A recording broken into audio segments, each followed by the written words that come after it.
सरवरा रहनुमा दस्तगीर गौसे आज़म इमाम मुबीन बेनज़ीर। कुछ नहीं चाहते तेरे दर के सिवा, कुछ नहीं चाहते तेरे दर के सिवा, कुछ नहीं चाहते तेरे दर के सिवा। कैसे सुल्तान हैं तेरे दर के फकीर, कैसे सुल्तान हैं तेरे दर के फकीर। कादिरा सरवरा रहनुमा दस्तगीर गौसे आज़म इमाम मुबीन बेनज़ीर। तू है आईना सीरते मुस्तफ़ा, तू है आईना सीरते मुस्तफ़ा। तू अलीम खबीर बशीर नज़ीर, तू अलीम खबीर बशीर नज़ीर। कादिरा सरवरा रहनुमा दस्तगीर गौसे आज़म इमाम मुबीन बेनज़ीर। तेरे ज़ेरे कदम औलिया असफिया, तेरे ज़ेरे कदम औलिया असफिया।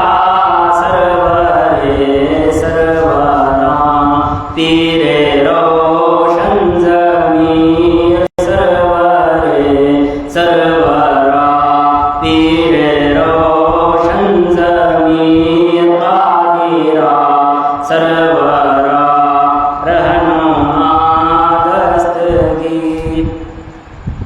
ये वजीफा है हर गम का दरमा वक़ार, ये वजीफा है हर गम का दरमा वक़ार। गौसे आज़म मदद अल मदद दस्तगीर, गौसे आज़म मदद अल मदद दस्तगीर। कादिरा सरवरा रहनुमा दस्तगीर गौसे आज़म इमाम मुबीन बेनज़ीर। अस्सलामु अलैकुम।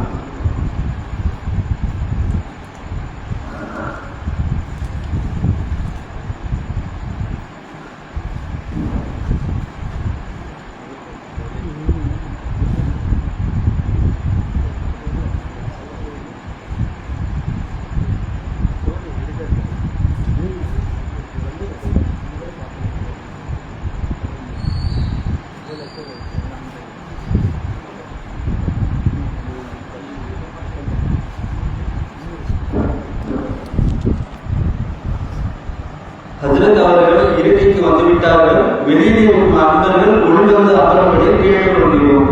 அஸ்ஸலாமு அலைக்கும்.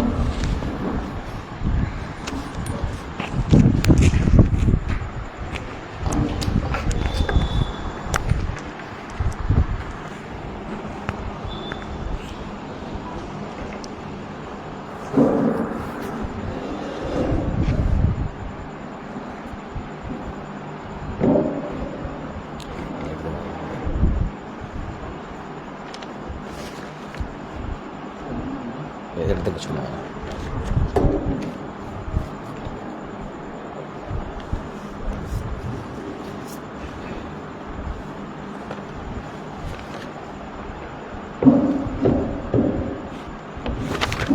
டைப் பண்ணு.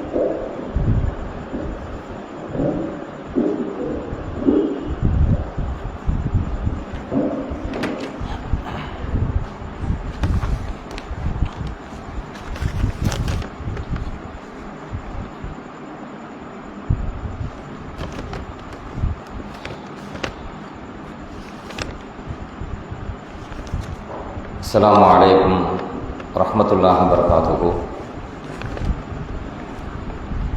الحمد لله نحمده ونستعينه ونستغفره ونؤمن به ونتوكل عليه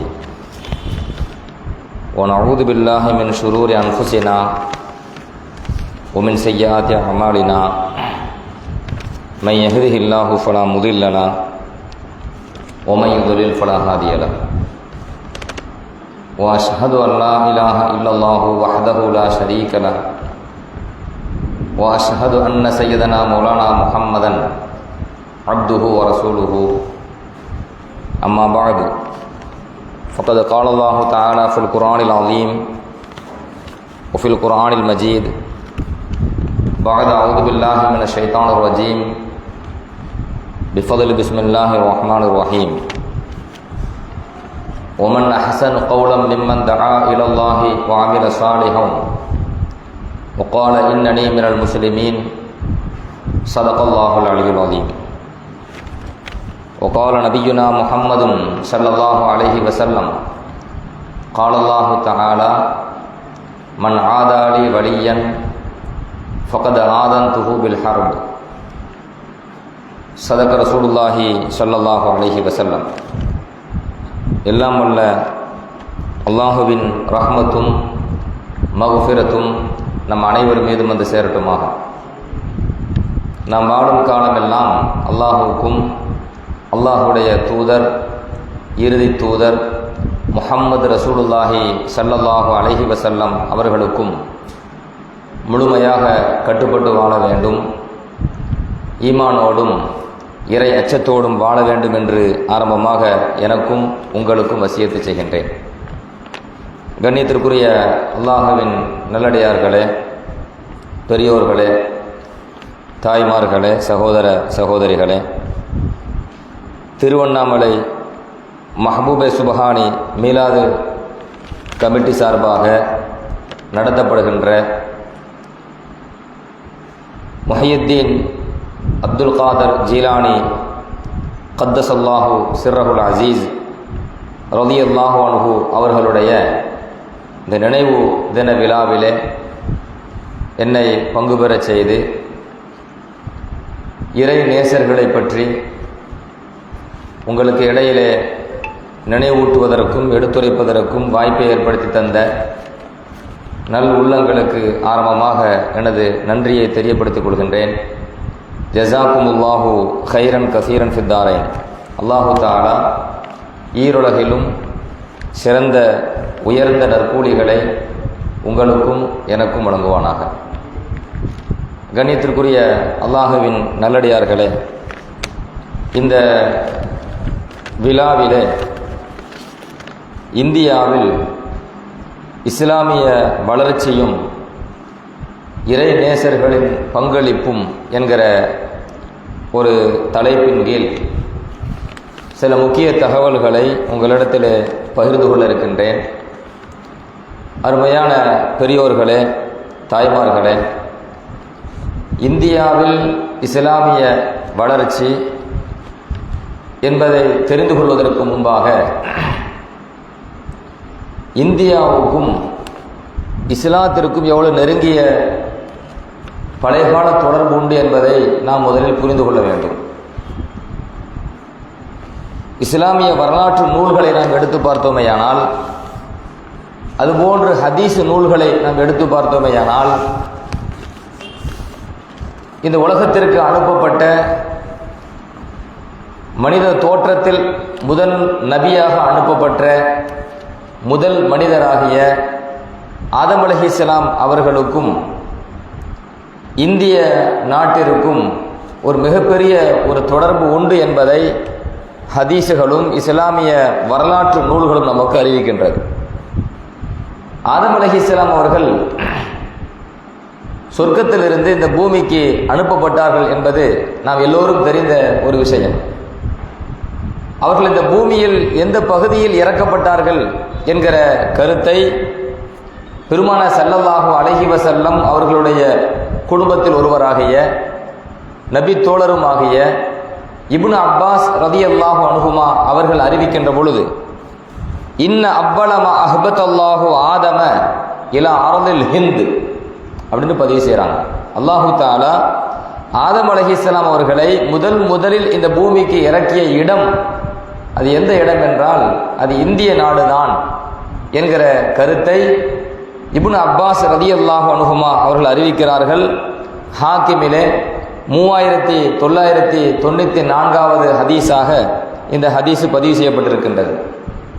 அதே போன்று பெருமானார் ஸல்லல்லாஹு அலைஹி வஸல்லம் அவர்களுடைய குடும்பம் என்கிற பட்டியலில் உள்ள நபி ஸல்லல்லாஹு அலைஹி வஸல்லம் அவர்களுடைய மருமகனாகிய அலி இப்னு அபி தாலிப் ரலியல்லாஹு அன்ஹு அவர்கள் சொல்வார்கள், அத்யபு ரீஹின் ஃபில் அர்தி அல் ஹிந்து, இந்த பூமியிலேயே மிகவும் மனமிக்க ஒரு பகுதி இருக்குமேயானால் அது இந்திய நாடுதான் என்று அலி இப்னு அபி தாலிப் ரலியல்லாஹு அன்ஹு சொல்லிவிட்டு சொல்வார்கள். ஏனென்றால் உஹ்பித பிஹா ஆதம் அலைஹிஸ்ஸலாம், அந்த இந்தியாவிற்கு தான் ஆதம் அலைஹிஸ்ஸலாம் அவர்கள் சொர்க்கத்திலிருந்து இறக்கப்பட்டார்கள் என்கிற கருத்தை பதிவு செய்வதோடு, நான் சொன்ன இந்த ஹதீஸும் ஹாக்கிமிலே 3995வது ஹதீஸாக பதிவு செய்யப்பட்டிருக்கிறது. அப்போ ஆதம் அலைஹிஸ்ஸலாம் இந்த பூமிக்கு இந்தியாவிற்கு அனுப்பப்பட்டார்கள், இறக்கப்பட்டார்கள். இந்த பூமி, இந்த இந்தியா என்பது அது மிகவும் மனமிக்க ஒரு நாடு, ஒரு பகுதி என்பதை பதிவு செய்கின்ற பொழுது அது ஏன் மனமிக்க ஒரு பகுதியாக மாறியது என்கிற கருத்தை பல்வேறு வரலாற்று நூல்களில் பதிவு செய்யப்படுகிறது. ஏன் அது மனமிக்க ஒரு பகுதியாக அலி இப்னு அபி தாலிப் ரலியல்லாஹு அன்ஹு அடையாளப்படுத்துகிறார்கள் என்றால் அவங்க பதில் சொல்றாங்க, உன்சில மஅஹு கப்லத்து மின் வரக்கில் ஜன்னா, ஆதம் அலைஹிஸ்ஸலாம் இந்த பூமிக்கு இந்தியாவிற்கு அவர்கள் இறக்கப்படுகின்ற பொழுது சொர்க்கத்தினுடைய சில இலைகளிலிருந்து ஒரு பிடி இலை அதுவும் அவர்களோடு சேர்த்து தான் இங்கே இறக்கப்பட்டது. சொர்க்கத்திலிருந்து கொண்டு வரப்பட்ட இலையை அவர்கள் இந்தியாவில் எந்த பகுதியில் இறங்கினார்களோ, இறங்கி வந்த பிறகு இந்தியாவிலே அதை பூமியில் அவர்கள் விளைக்க செய்தார்கள். எனவே நறுமணமிக்க மரங்கள் எல்லாம் அதன் மூலமாக இந்த பூமியில் வளர்ந்தது. எனவே இந்திய பகுதியில் இருந்துதான் நறுமண பொருட்கள் அனைத்துமே அது வரவழைக்கப்படுகிறது பல பகுதிகளுக்கு என்கிற கருத்தை வரலாற்று நூல்களிலே பதிவு செய்யப்பட்டதை நாம் பார்க்கின்றோம். எனவே இந்த உம்மத்திலே, இந்த உலகத்திலே இஸ்லாமிய கண்ணோட்டத்தின் அடிப்படையில் மனித கோலத்தில் இந்த உலகத்திற்கு அனுப்பப்பட்ட முதல் தூதரும் இந்த உலகத்தின் முதல் மனிதருமாகிய, மனித குலத்திற்கு எல்லோருக்கும் தந்தையாகிய ஆதம் அலைஹிஸ்ஸலாம் அவர்கள் இறக்கப்பட்ட பகுதி அது இந்தியா தான் என்கிற கருத்தை ஹதீஸ் நூல்களில் நாம் பார்க்கின்றோம். அதுபோன்று வரலாற்று நூல்களில் நாம் பார்க்கின்றோம். ஒன்று. இரண்டாவது, இன்னொரு கண்ணோட்டத்தில் நாம் பார்க்கிறோம். என்னன்னா, அப்போ முதல் மனிதர் ஆதம் அலைஹிஸ்ஸலாம் அல்லாஹ்வுடைய தூதர். அல்லாஹ்வுடைய தூதர் என்று வருகிற பொழுது முதல் இறங்கின ஏரியா இந்தியா. அப்ப இஸ்லாம் என்பது இப்ப நேற்று வரல இந்தியாவுக்கு, அதை நம்ம புரிந்து கொள்ளணும். அதுக்காக சொல்ல வரேன், இந்தியாவுக்கு இஸ்லாம் என்பது என்னமோ ஒரு 10 வருஷத்துக்கு முன்னாடி, 1000 வருஷத்துக்கு முன்னாடி அப்படிலாம் கிடையாது. முதல் மனிதர் இந்த உலகத்திற்கு வந்தது ஆதம் அலைஹிஸ்ஸலாம் அவர்கள் தானே. ஆதம் அலைஹிஸ்ஸலாம் அல்லாஹ்வுடைய தூதரா இல்லையா? அவங்க அல்லாஹ்வுடைய மார்க்கத்தை தானே இந்த உம்மத்துக்கு கொண்டு வந்தாங்க, தம் பிள்ளைகளுக்கு போதிச்சாங்க. எனவே இந்தியாவிற்கும் இஸ்லாத்திற்கும் இறைவனுடைய மார்க்கத்திற்கும் அது பழங்காலத்து தொடர்பு, நேற்று இன்று வந்த தொடர்பு அல்ல என்பதை முதன்மையாக நாம் புரிந்து கொள்ள வேண்டும். ஒன்று. இரண்டாவது, பெருமானார் ஸல்லல்லாஹு அலைஹி வஸல்லம் அவங்களுடைய காலகட்டத்திற்கு முன்னால், அதாவது சுலைமான் அலைஹிஸ்ஸலாம், பல வரலாறு நம்ம பார்க்கிறோம். இந்த இந்தியா என்கிற பெயர் அரபுலால் ஹிந்து என்கிற சொல் இடம்பெறும். ஹிந்து என்றால் இந்திய நாட்டை குறிக்கக்கூடிய ஒரு சொல். இன்றும் கூட நீங்க பாஸ்போர்ட்ல பாத்தீங்கன்னு சொன்னா அரபியில ஹிந்துன்னு போடுவாங்க. இந்தியானா ஹிந்து, இந்திய நாட்டை சார்ந்தவர்னா ஹிந்தி அப்படின்னு எழுதுவாங்க. இந்த இந்தியா என்கிற இந்த நாடை பத்தி இஸ்லாமிய வரலாற்று நூல்களில், பழங்கால நூல்கள்ல இருந்தே பதிவு செய்யப்பட்டுட்டே வருது. இஸ்லாமிய இந்தியாவுக்கு ஒரு பெரிய வரலாறு உண்டு. உதாரணமா சொல்றதா இருந்தா, சுலைமான் அலைஹிஸ்ஸலாம் அவங்களுடைய காலகட்டத்தில் நான் சொல்ற இந்த ஹதீஸ் ஹதீஸ் நூல்களில் பதிவு செய்யப்பட்டதை சொல்றேன். அல்லாமா இப்னு அபி ஷைபா ரஹ்மத்துல்லாஹ் மாபெரும் ஹதீஸ் கலை வல்லுனர், முஸன்னஃப் இப்னு அபி ஷைபா என்கிற ஒரு ஹதீஸ் நூல் எழுதியிருக்கிறாங்க. பிரபல்யமான நூல், உலமாக்களுக்கு இடையில, அறிஞர்களுக்கு இடையில மிக பிரபல்யமான ஒரு நூல். அந்த முஸன்னஃப் இப்னு அபி ஷைபா என்கிற நூலிலே ஒரு சம்பவம் பதிவாகிறது. சுலைமான் அலைஹிஸ்ஸலாம் காலகட்டத்தில் நடைபெற்ற ஒரு சம்பவம். ஒரு சமயம் சுலைமான் அலைஹிஸ்ஸலாம் அவர்களுடைய சபையில மக்கள் எல்லாம் கூடி இருக்கிறாங்க. அப்பொழுது மலக்குல் மௌத் வருகிறார், வானவர், உயிரை கைப்பற்றக்கூடிய வானவர் மலக்குல் மௌத் சுலைமான் அலைஹிஸ்ஸலாமுடைய சபைக்கு வருகிறார். அப்படி வந்த பொழுது அந்த சபையில் இருந்த ஒரு மனிதரை அவர் நீண்ட நேரம் பார்த்து கொண்டே இருக்கிறார். அந்த பார்வையினால் அந்த மனிதர் பயந்து போறார். என்ன நம்ம முறைச்சிட்டே இருக்கிறாரு, அவர் பயந்து போயிடுறார். அப்புறம் அந்த மலக்குல் மௌத் வந்து அந்த சபையிலிருந்து விலகி வெளியே போயிடுறார். வெளியே போன பிறகு அந்த முறைத்து பார்க்கப்பட்டார் பார்த்தீங்களா சபையில் உள்ள மனிதர், அவர் சுலைமான் அலைஹிஸ்ஸலாம் அவங்கள்ட்ட கேட்குறாங்க, மன் ஹாதா, இப்போ வந்து என்னை முறைச்சி பார்த்துட்டு போனார் ரொம்ப நேரமா, அந்த மனிதர் யார்? அப்போ சுலைமான் அலைஹிஸ்ஸலாம் பதில் சொன்னாங்க, ஹாதா மலக்குல் மௌத், வந்தவர் வேறு யாரும் அல்ல, உயிரை கைப்பற்றக்கூடிய வானவர் அப்படின்னு சொன்ன உடனே அப்போ அந்த மனிதர் பயந்து போறார். பயந்து என்ன சொல்றாரு, அவர் என்னையே முறைச்சு பார்த்தாரு, ஒருவேளை என் உயிர் கைப்பற்ற போறாரோ அப்படிங்கிற அச்சம் எனக்கு இருக்குது என்று அந்த மனிதர் சொல்கிறார். அப்படி சொல்கின்ற பொழுது சுலைமான் அலைஹிஸ்ஸலாம் பார்த்தாங்க. சுலைமான் அலைஹிஸ்ஸலாம் அந்த மனிதர் இடத்துல கேள்வி கேட்கிறாங்க, சரிங்க, ஃபொமாதா துரீது, இப்போ நீங்க என்ன விரும்புறீங்க அதை சொல்லுங்க. ஒரு நபி என்கிற அடிப்படையில் கேட்கிறாங்க, தன்னுடைய சபையில் உள்ள மனிதர்கிட்ட கேட்கிறாங்க, ஃபொமாதா துரீது, நீங்க என்ன விரும்புறீங்க அதை சொல்லுங்கன்ட்டு. அப்ப அவர் சொல்றாரு, ஒண்ணுமில்லை, அல்லாஹ் உங்களுக்கு காற்றை வசப்படுத்தி கொடுத்திருக்கின்றான், அல்லாஹ் காற்றை வசப்படுத்தி கொடுத்திருக்கின்றான், அந்த காற்றுக்கு உத்தரவு போடுங்க, அந்த காற்று என்னை சுமந்து கொண்டு செல்ல வேண்டும், என்னை எங்க கொண்டு விடணும். அவர் சொல்றாரு, ஹத்தா துல்கியனி பில் ஹிந்து, என்னை இந்திய நாட்டில் கொண்டு இறக்கி விட்டா போதுங்கிறார். சுலைமான் அலைஹிஸ்ஸலாம் சபையில் உள்ள அந்த மனிதர், என்னை இந்திய நாட்டில் கொண்டு அந்த காற்று இறக்கி விட்டா போதும். அப்போ சுலைமான் அலைஹிஸ்ஸலாம் காற்றுக்கு உத்தரவு போடுறாங்க. அல்லாஹ் குர்ஆன்ல நிறைய இடங்கள்ல சொல்றான் சுலைமான் அலைஹிஸ்ஸலாம் காற்று வசப்படுத்தப்பட்டதை. அப்போ சுலைமான் அலைஹிஸ்ஸலாம் காற்றுக்கு உத்தரவு போட்ட உடனே அது வேகமா சுமந்து கொண்டு போகுது, ஆள் தூக்கிட்டு போய் ஃபஅல்கத்துஹு ஃபில் ஹிந்த், அது இந்திய நாட்டில் கொண்டு இறக்கிடுச்சு. அப்புறம் அதுக்கு அடுத்த சம்பவத்தை ஹதீஸ்ல வருது. அதுக்கு பிறகு அதே மாணவர் மலக்குல் மௌத், உயிரை கைப்பற்றும் மாணவர் சுலைமான் அலைஹிஸ்ஸலாமுடைய சபைக்கு வராங்க. வந்த உடனே சுலைமான் அலைஹிஸ்ஸலாம் அந்த வானவர்கிட்ட கேட்கிறாங்க, இன்னக்க குந்த துதீமு அன் நவர் இலா ரஜுலின் மின் ஜுலசாயி, வானவர் அவர்களே, என்னுடைய சபையில் இருந்த ஒரு மனிதரை நீங்கள் நீண்ட நேரம் பார்த்துக்கிட்டே இருந்தீங்களே, என்ன காரணம் அப்படின்னு சுலைமான் அலைஹிஸ்ஸலாம் கேள்வி கேட்கிறாங்க.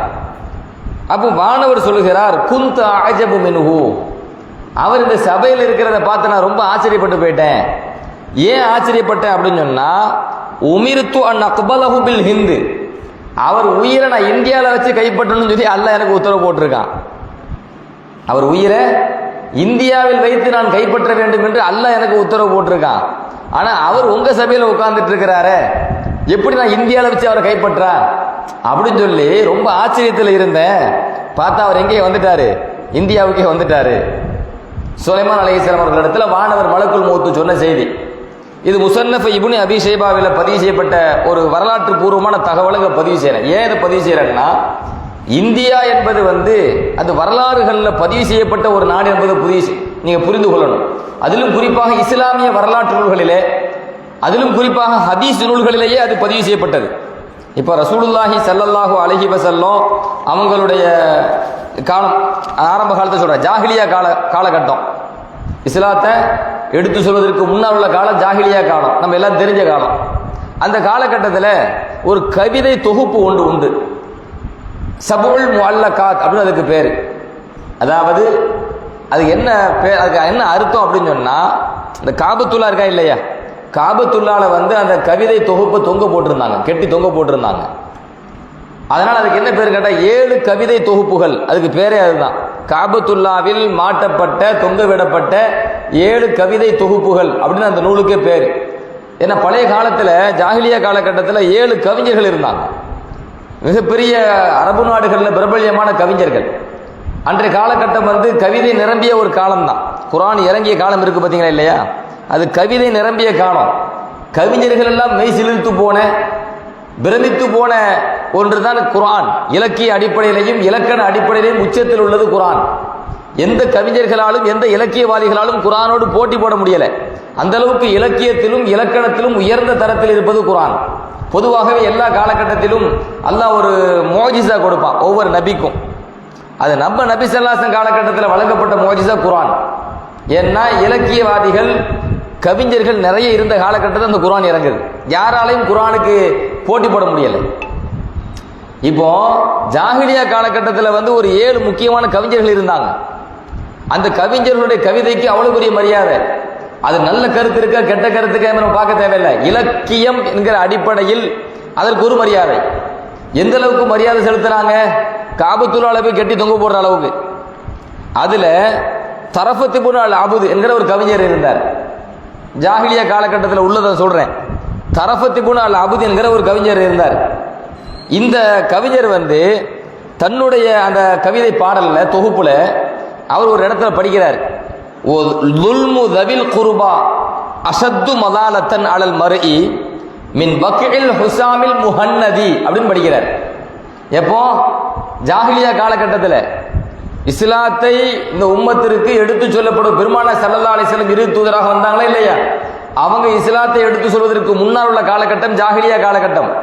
அந்த ஜாஹிலியா காலகட்டத்தில் உள்ள ஒரு முக்கியமான கவிஞர் தரஃபத் இப்னு அல் அபுத். அந்த தரஃபத் இப்னு அல் அபுத் என்பவர் தான் பாடுறாரு. ஓ துல்மு தவில் குர்பா அஷத்து மலாலத்தன் அலல் மர்இ மின் பக்இல் ஹுசாமில் முஹன்னதி அப்படிங்கிறார். அது என்ன பொருள்னு கேட்டீங்கன்னா, நெருங்கிய சொந்தக்காரங்க இருக்காங்க பாருங்க, நெருங்கிய உறவு. அந்த நெருங்கிய சொந்தக்காரர்கள் நெருங்கிய உறவு நமக்கு செய்யக்கூடிய அநியாயம் என்பது அது மிக கடுமையான கவலையை தரக்கூடிய ஒன்றாகும். யாரோ ஒரு ஆள் நமக்கு துல்மு அநியாயம் செய்வதற்காங்களே, எத்தனையோ பேர் மனுஷனுக்கு அநியாயம் செய்வான். யாரோ ஒருத்தர் நமக்கு செய்கிற அநியாயத்தை விட இந்த நெருங்கிய உறவு சொந்தக்காரங்க வந்து நமக்கு செய்கின்ற அநியாயம் இருக்கிறதே, அது ஒரு மனிதனுக்கு மிக கடுமையான கவலையை தரும். எந்த அளவுக்கு கவலையை தரும்? அவர் அந்த கவிதை பாடல்ல பாடுறார். மின் வக்இல் ஹுசாமில் முஹன்னதி அப்படிங்கிறார். அதாவது இந்திய நாட்டில் தயாரிக்கப்பட்ட கூர்மையான வாளுடைய வெட்டை விட, இந்திய நாட்டில் தயாரிக்கப்பட்ட கூர்மையான வாள் இருக்கா இல்லையா, அது வெட்டுனா எந்த அளவுக்கு வேதனை இருக்கும், அந்த வேதனை விடவும் மிக கடுமையான வேதனை யார் மூலமா கிடைக்குது? நெருங்கிய உறவுகள் நமக்கு செய்கின்ற அநியாயத்தின் மூலமாக நமக்கு ஏற்படும் கவலை அது மிக கடினமானது அப்படின்னு பாடுறார். இதில் அவர் ஒரு பாடல் என்ன வார்த்தையை பயன்படுத்துறாரு பாருங்க. மின் வக்இல் ஹுசாமில் முஹன்னதி அப்படிங்கிறார். இந்திய நாட்டில் தயாரிக்கப்பட்ட கூர்மையான வாள். எப்ப படிக்கிறாரு? ஜாஹிலியா காலகட்டத்தில் படிக்கிறார். அப்ப ஜாஹிலியா காலகட்டத்திலேயே இந்தியாவுக்கும் அரபு நாட்டுக்கும் ஒரு வகை தொடர்பு இருக்குது. ஏற்றுமதி இறக்குமதி நடந்திருக்குது. அங்கே வந்து இறக்குமதி இங்கிருந்து என்ன இறக்குமதி செய்யப்பட்டிருக்கு அரபு நாட்டுக்கு அப்படின்னு சொன்னா ஆயுதங்கள் இறக்குமதி செய்யப்பட்டிருக்கிறது. அதிலும் குறிப்பாக கூர்மையான வாள்கள் இங்கிருந்து அங்கே போயிருக்கு. இந்த குதிரைகள் அங்கிருந்து இறக்குமதி செய்யப்பட்டுச்சா இல்லையா? குதிரைகள் இறக்குமதி செய்யப்பட்டதா இல்லையா? அதே மாதிரி இங்கிருந்து அங்கே இறக்குமதி செய்யப்பட்டது என்ன பார்த்தீங்கன்னா கூர்மையான வாள்கள். இது ஜாஹிலியா காலகட்டத்தில் நடந்தது சொல்றேன். அதே மாதிரி அந்தரா இப்னு ஷத்தாத், இவரும் ஜாஹிலியா காலகட்டத்தில் வாழ்ந்த 7 கவிஞர்கள் மிக முக்கியமான ஒரு கவிஞர். அவர் ஒரு கவிதையில பாடுறார். ஃபதஅன்துஹு பிர்ரும்ஹி சும்ம அலௌதுஹு பி முஹன்னதின் சாஃபில் ஹதீதத்தி மிஹ்தமி அப்படிங்கிறார். இவர் அன்றைய காலகட்டத்தில் நடந்த ஒரு போரை பேசுறார். எங்க ஜாஹிலியா காலகட்டத்தில் அரபு நாட்டில் நடந்த ஒரு போரை என்ன சொல்றாரு? நான் எனது எதிரியை குதிரையிலிருந்து கீழே தள்ளினேன். தள்ளி அவர் மேல் ஏறி அமர்ந்து உட்கார்ந்து பி முஹன்னதின் சாஃபில் ஹதீதத்தி மிஹ்தமி அப்படிங்கிறார். மிக கூர்மையாக வேகமாக வெட்டக்கூடிய இரும்பினால் தூய்மையான பியூர் இரும்பினால் செய்யப்பட்ட இந்திய நாட்டு வாளை கொண்டு நான் அவரிடத்தில் போரிட்டேன் அப்படிங்கிறார். பியூர் கலப்படம் இல்லாத இரும்பு. அப்ப என்ன கேட்டீங்கன்னா, இந்தியா என்பது 1200 ஆண்டுகளுக்கு முன்னால மற்ற நாடுகளில் குறிப்பா அரபு நாடுகளில் எந்த அளவுக்கு பெயர் பெற்றிருக்கிறது என்று சொன்னால், கலப்படம் செய்யாத நல்ல மக்கள் வாழ்ந்த நாடு. அவங்க தயாரித்து தரக்கூடிய பொருட்கள் சுத்தமாக கலப்படம் இருக்காது. மேட் இன் இந்தியா அப்படின்னு சொன்னாலே அதில் கலப்படம் இருக்காது. இந்தியாவில் தயாரிக்கப்பட்ட பொருள் என்று சொன்னாலே அதில் அங்கே உள்ள மக்கள் வந்து நியாயமாக நடப்பாங்க, வியாபாரத்தில் தூய்மையாக இருப்பாங்க என்கிற அளவுக்கு மற்ற நாடுகளில், அதிலும் குறிப்பாக அரபு நாடுகளில் பெயர் பெற்றவர்கள் தான் இந்த இந்தியர்கள், குறிப்பாக இந்திய நாடு. இதுவும் நான் எதில் சொல்றேன் அப்படின்னு கேட்டீங்கன்னா, இந்தியாவை பற்றிய வரலாறு அரபு நாடுகளில் உள்ள கவிஞர்கள் எப்படி பதிவு செய்கின்றார்கள். பெருமானார் ரசூலுல்லாஹி ஸல்லல்லாஹு அலைஹி வஸல்லம், நீங்க பிரபலியமான ஒரு கவிஞர் கேள்விப்பட்டிருப்பீங்க, கஅப் இப்னு ஸுஹைர் ரலியல்லாஹு அன்ஹு. இவர் வந்து ஸல்லல்லாஹு காலகட்டத்தில் வாழ்ந்த மிக முக்கியமான ஒரு கவிஞர். கஅப் இப்னு ஸுஹைர் ரலியல்லாஹு அன்ஹு அவர் வந்து இஸ்லாத்தை ஏற்கின்ற பொழுது அவரை இஸ்லாத்தை ஏற்கிறார். ஏற்கும்போது பெருமானார் ஸல்லல்லாஹு அலைஹி வஸல்லம் அவர்கள் முன்னாடி ஒரு நீண்ட பாடல் பாடுகிறார். பானத்து சுஆது, அந்த கவிதை தொகுப்புக்கு பேர் என்னது? பானத்து சுஆது. ஏன்னா இந்த கவிதை அப்படிதான் ஆரம்பிக்கும். பெருமானார் ஸல்லல்லாஹு அலைஹி வஸல்லம் முன்னாடி நின்று அவர் பாடுறார். அப்படி நபியை புகழ்ந்து பாடுகிறார் அந்த பாடல்ல. அப்ப நபியை புகழ்ந்து அவர் பாடுகின்ற பொழுது இன்னர் ரசூல ல நூருன் யுஸ்தலாஉ பிஹி முஹன்னதுன் மின் சுயூஃபில்லாஹி மஸ்லூலுன். அவர் நபியை புகழ்ந்து பாடுறார். இந்த மாநபி இருக்கிறார்களே பெருமானார் ஸல்லல்லாஹு அலைஹி வஸல்லம் அவர்கள் மிகப்பெரிய ஒரு பேரொளி. நபியை புகழ்ந்து பாடுறார். ஸல்லல்லாஹு அலைஹி வஸல்லம் அல்லாஹ்வுடைய தூதர் அவர்கள் மிகப்பெரிய பேரொளி. இந்த பேரொளியின் மூலமாக உலகமே பிரகாசிக்கின்றது. உலகத்துக்கு ஃபுல்லா ஷரியத்து போய் மார்க்கம் போய் அல்லாஹ்வினுடைய தீன் யார் மூலமா போகுது? பெருமானார் ஸல்லல்லாஹு அலைஹி வஸல்லம் மூலமா. அப்ப உலகமே பிரகாசிக்கின்றது இந்த பேரொளியின் மூலமாக அப்படின்னு சொல்லிட்டு அடுத்த நபி எப்படி புகழ்றாரு? முஹன்னதும் மின் சுயூஃபில்லாஹி மஸ்லூல். இந்திய நாட்டில் தயாரிக்கப்பட்ட மிக கூர்மையான ஒரு வாள் இருக்கு பாருங்க, அந்த மாதிரி மாநபி ஸல்லல்லாஹு அலைஹி வஸல்லம் அல்லாஹ்வுடைய வாள். அவர்கள் அசத்தியத்திற்கு எதிராக களம் காணுவார்கள், போராடுவார்கள் அப்படிங்கிற கருத்தை கஅப் இப்னு ஸுஹைர் ரலியல்லாஹு அன்ஹு நபி ஸல்லல்லாஹு அலைஹி வஸல்லம் புகழ்கின்ற பொழுது எப்படி புகழ்றாரு? இந்திய நாட்டில் தயாரிக்கப்பட்ட அந்த பொருளோடு நபியை ஒப்பிடுறார். என்றால் ஸல்லல்லாஹு அலைஹி வஸல்லம் அவர்களுடைய சபையிலும் இந்த இந்தியா என்கிற பெயர் உச்சரிக்கப்படுகிறது. அதை நான் சொல்ல வரேன். இது சாதாரண நாடு அல்ல. நபி ஸல்லல்லாஹு அலைஹி வஸல்லம் சபையில இந்தியா என்கிற பெயர் உச்சரிக்கப்படுது. நபியினுடைய சபையில் மட்டும் கிடையாது, பெருமானார் ஸல்லல்லாஹு அலைஹி வஸல்லம் அவர்களே தன் நாவால், முபாரக்கான நாவால் இந்தியா என்கிற நாட்டை உச்சரித்திருக்கிறார்கள். ஹதீஸ்ல வருது, புகாரில வருது, உம்மு கைஸ் ரலியல்லாஹு அன்ஹா என்கிற சஹாபி பெண்மணி, அவங்க ஒரு சமயம் சொல்றாங்க, நான் என்னுடைய மகன் சின்ன புள்ள என் மகனை நபி ஸல்லல்லாஹு அலைஹி வஸல்லம் இடத்தில் அழைத்து சென்றேன். அப்ப என் மகனுடைய அடி நாக்கில் ஒரு அலர்ஜி இருந்துச்சு, ஒரு வகையான அலர்ஜி அடி நாக்கில். அப்ப பழைய காலத்தில் என்ன பண்ணுவாங்க, அந்த அடி நாக்கில் அலர்ஜி ஏற்பட்டுச்சு அப்படின்னு சொன்னா, உள் நாக்கில் அலர்ஜி ஏற்பட்டுச்சு அப்படின்னு சொன்னா என்ன செய்வாங்கன்னா, அந்த விரல் இருக்கா இல்லையா, அந்த விரலை உள்ள தொண்டைக்குள்ள விட்டு அந்த இடத்த அழுத்தி பிடிப்பாங்க. அப்படி அழுத்தும் போது அந்த பிள்ளைகளுக்கு வேதனையா இருக்கும். அந்த பிள்ளைங்க அதனால வேதனையால சத்தம் போடும். உம்மு கைஸ் ரலியல்லாஹு அன்ஹா சொல்றாங்க, என் பிள்ளைக்கு அந்த மாதிரி நோய் இருந்துச்சு, நான் என்னுடைய விரலை தொண்டைக்கு உள்ள விட்டு நான் அந்த பகுதி அந்த வீக்கத்தை அந்த அலர்ஜியை அழுத்தி பிடிச்சனால அந்த புள்ள அழுதுகிட்டே இருந்துச்சு. அப்ப மாநபி ரசூலுல்லாஹி ஸல்லல்லாஹு அலைஹி வஸல்லம் கேட்டாங்க, மா தத்கர்ன அவுலாதகுன்ன பிஹாதல் இலாக், இந்த சிகிச்சையின் மூலமாக உங்க பிள்ளைக்கு நீங்க ஏன் கஷ்டம் கொடுக்குறீங்க? இந்த மாதிரி சிகிச்சை செய்ய வேண்டாம் பிள்ளைகளுக்கு, அது நோவினை கொடுக்குது, கஷ்டம் கொடுக்குது, பிள்ளையால் அந்த வலியை தாங்க முடியாது அப்படின்னு சொல்லிட்டு ஸல்லல்லாஹு அலைஹி வஸல்லம் மாற்று மருந்து சொல்லி கொடுக்குறாங்க. இந்த மாதிரி அலர்ஜி வந்தா தொண்டையில அடிநாக்கில் அல்லது அந்த அலர்ஜி ஏற்படுது அப்படின்னு சொன்னா, வீக்கம் ஏற்பட்டுச்சுன்னு சொன்னா நீங்க எந்த வகையான மருந்தை கடைபிடிக்கணும்னு சொன்னா, அலைக்குன்ன பிஹாதல் ஊதில் ஹிந்தி, இந்திய நாட்டில் ஒரு மரக்கட்டை இருக்கிறது, அல் ஊதுல் ஹிந்து, அரபு நாட்டில் அதுக்கு பேர் அல் ஊதுல் ஹிந்தி. இந்திய நாட்டு அந்த மரக்கட்டையை அதை பொடியை அரைச்சி அந்த பகுதியில் நீங்க விடுங்க, அந்த நோய் குணமாகும். நாங்க மாநபி ரசூலுல்லாஹி ஸல்லல்லாஹு அலைஹி வஸல்லம் அதோட நிறுத்தல, ஃபஇன்ன ஃபீஹி சபஅத அஷ்ஃபியத்தின், அந்த இந்திய மரக்குச்சியிலே ஏறத்தாழ 7 நோய்களுக்கு நிவாரணம் இருக்கிறது. மாநபி ரசூலுல்லாஹி ஸல்லல்லாஹு அலைஹி வஸல்லம் சொன்னாங்க, 7 நோய்களுக்கு நிவாரணம் இருக்கிறது. மின்ஹா தாத்துல் ஜம்பு, அதில் ஒன்று விலா பகுதியில் ஏற்படக்கூடிய வலி, அந்த வலிக்கும் அதில் மருந்து உண்டு. அடுத்து பெருமானார் ஸல்லல்லாஹு அலைஹி வஸல்லம் சொல்கிறார்கள், வ யுலத்து மின் தாத்தில் ஜம்பு, இந்த தாத்துல் ஜம்புன்னு சொன்னா விலா பகுதியில் ஏற்படக்கூடிய ஒரு வகையான வலி, அந்த வலிக்கு அந்த அந்த ஊதுல் ஹிந்தி இருக்கா இல்லையா, இந்திய நாட்டு அந்த குச்சி மரக்குச்சி, அதை அரைத்து பொடியாக ஆக்கி அதில் எண்ணெயை கலந்து அதன் வாயின் வழியாக அந்த மருந்து கொடுக்கப்பட வேண்டும். அப்படி கொடுத்தால் அந்த நோய் குணமடையும். பெருமானார் ஸல்லல்லாஹு அலைஹி வஸல்லம் சொல்றாங்க, சிகிச்சை சொல்றாங்க. அதே போல இந்த அடிநாக்கு அலர்ஜி இருக்குதா இல்லையா, பிள்ளைகளுக்கு வரக்கூடிய அந்த நோய், அந்த நோய்க்கு மாநபி ஸல்லல்லாஹு அலைஹி வஸல்லம் சொல்றாங்க, யுஸ்அத்து மினல் உதுரா அப்படிங்கிறாங்க. அடிநாக்கில் ஏற்படக்கூடிய அந்த அலர்ஜிக்கு நீங்க அந்த இந்திய நாட்டு அந்த மரக்குச்சியை மரக்கட்டையை பொடியாக ஆக்கி அதே போல எண்ணெய் கலந்து நீங்க மூக்கின் வழியாக என்ன செய்யணும், அந்த மருந்தை விட்டீங்கன்னு சொன்னா அந்த நோய் குணமடையும் என்று பெருமானார் ஸல்லல்லாஹு அலைஹி வஸல்லம் சொன்ன செய்தி புகாரியிலே 5713வது ஹதீஸாக இந்த ஹதீஸ் பதிவு செய்யப்பட்டிருக்கிறது. அப்படின்னா இந்திய என்பது பெருமான ஸல்லல்லாஹு அலைஹி வஸல்லம் முபாரக்கான நாவினால் வந்த ஒரு நாடு, உச்சரிக்கப்பட்ட ஒரு நாடு என்பதை நம்ம புரிந்து கொள்ளணும். அதே போல ஸல்லல்லாஹு அலைஹி வஸல்லம் அவர்கள் ஆயிஷா ரலியல்லாஹு அன்ஹா சொல்லுவாங்க, பெருமான ஸல்லல்லாஹு அலைஹி வஸல்லம் அவங்க ஹஜ்ஜத்துல் வதா ஹஜ்ஜி செஞ்சாங்களா இல்லையா, அதுதான் இறுதி ஹஜ்ஜி, விடை கொடுக்கும் ஹஜ்ஜினதுக்கு பேர். அரபியில் ஹதீஸில் ஹஜ்ஜத்துல் வதான்னு பேர் வரும்.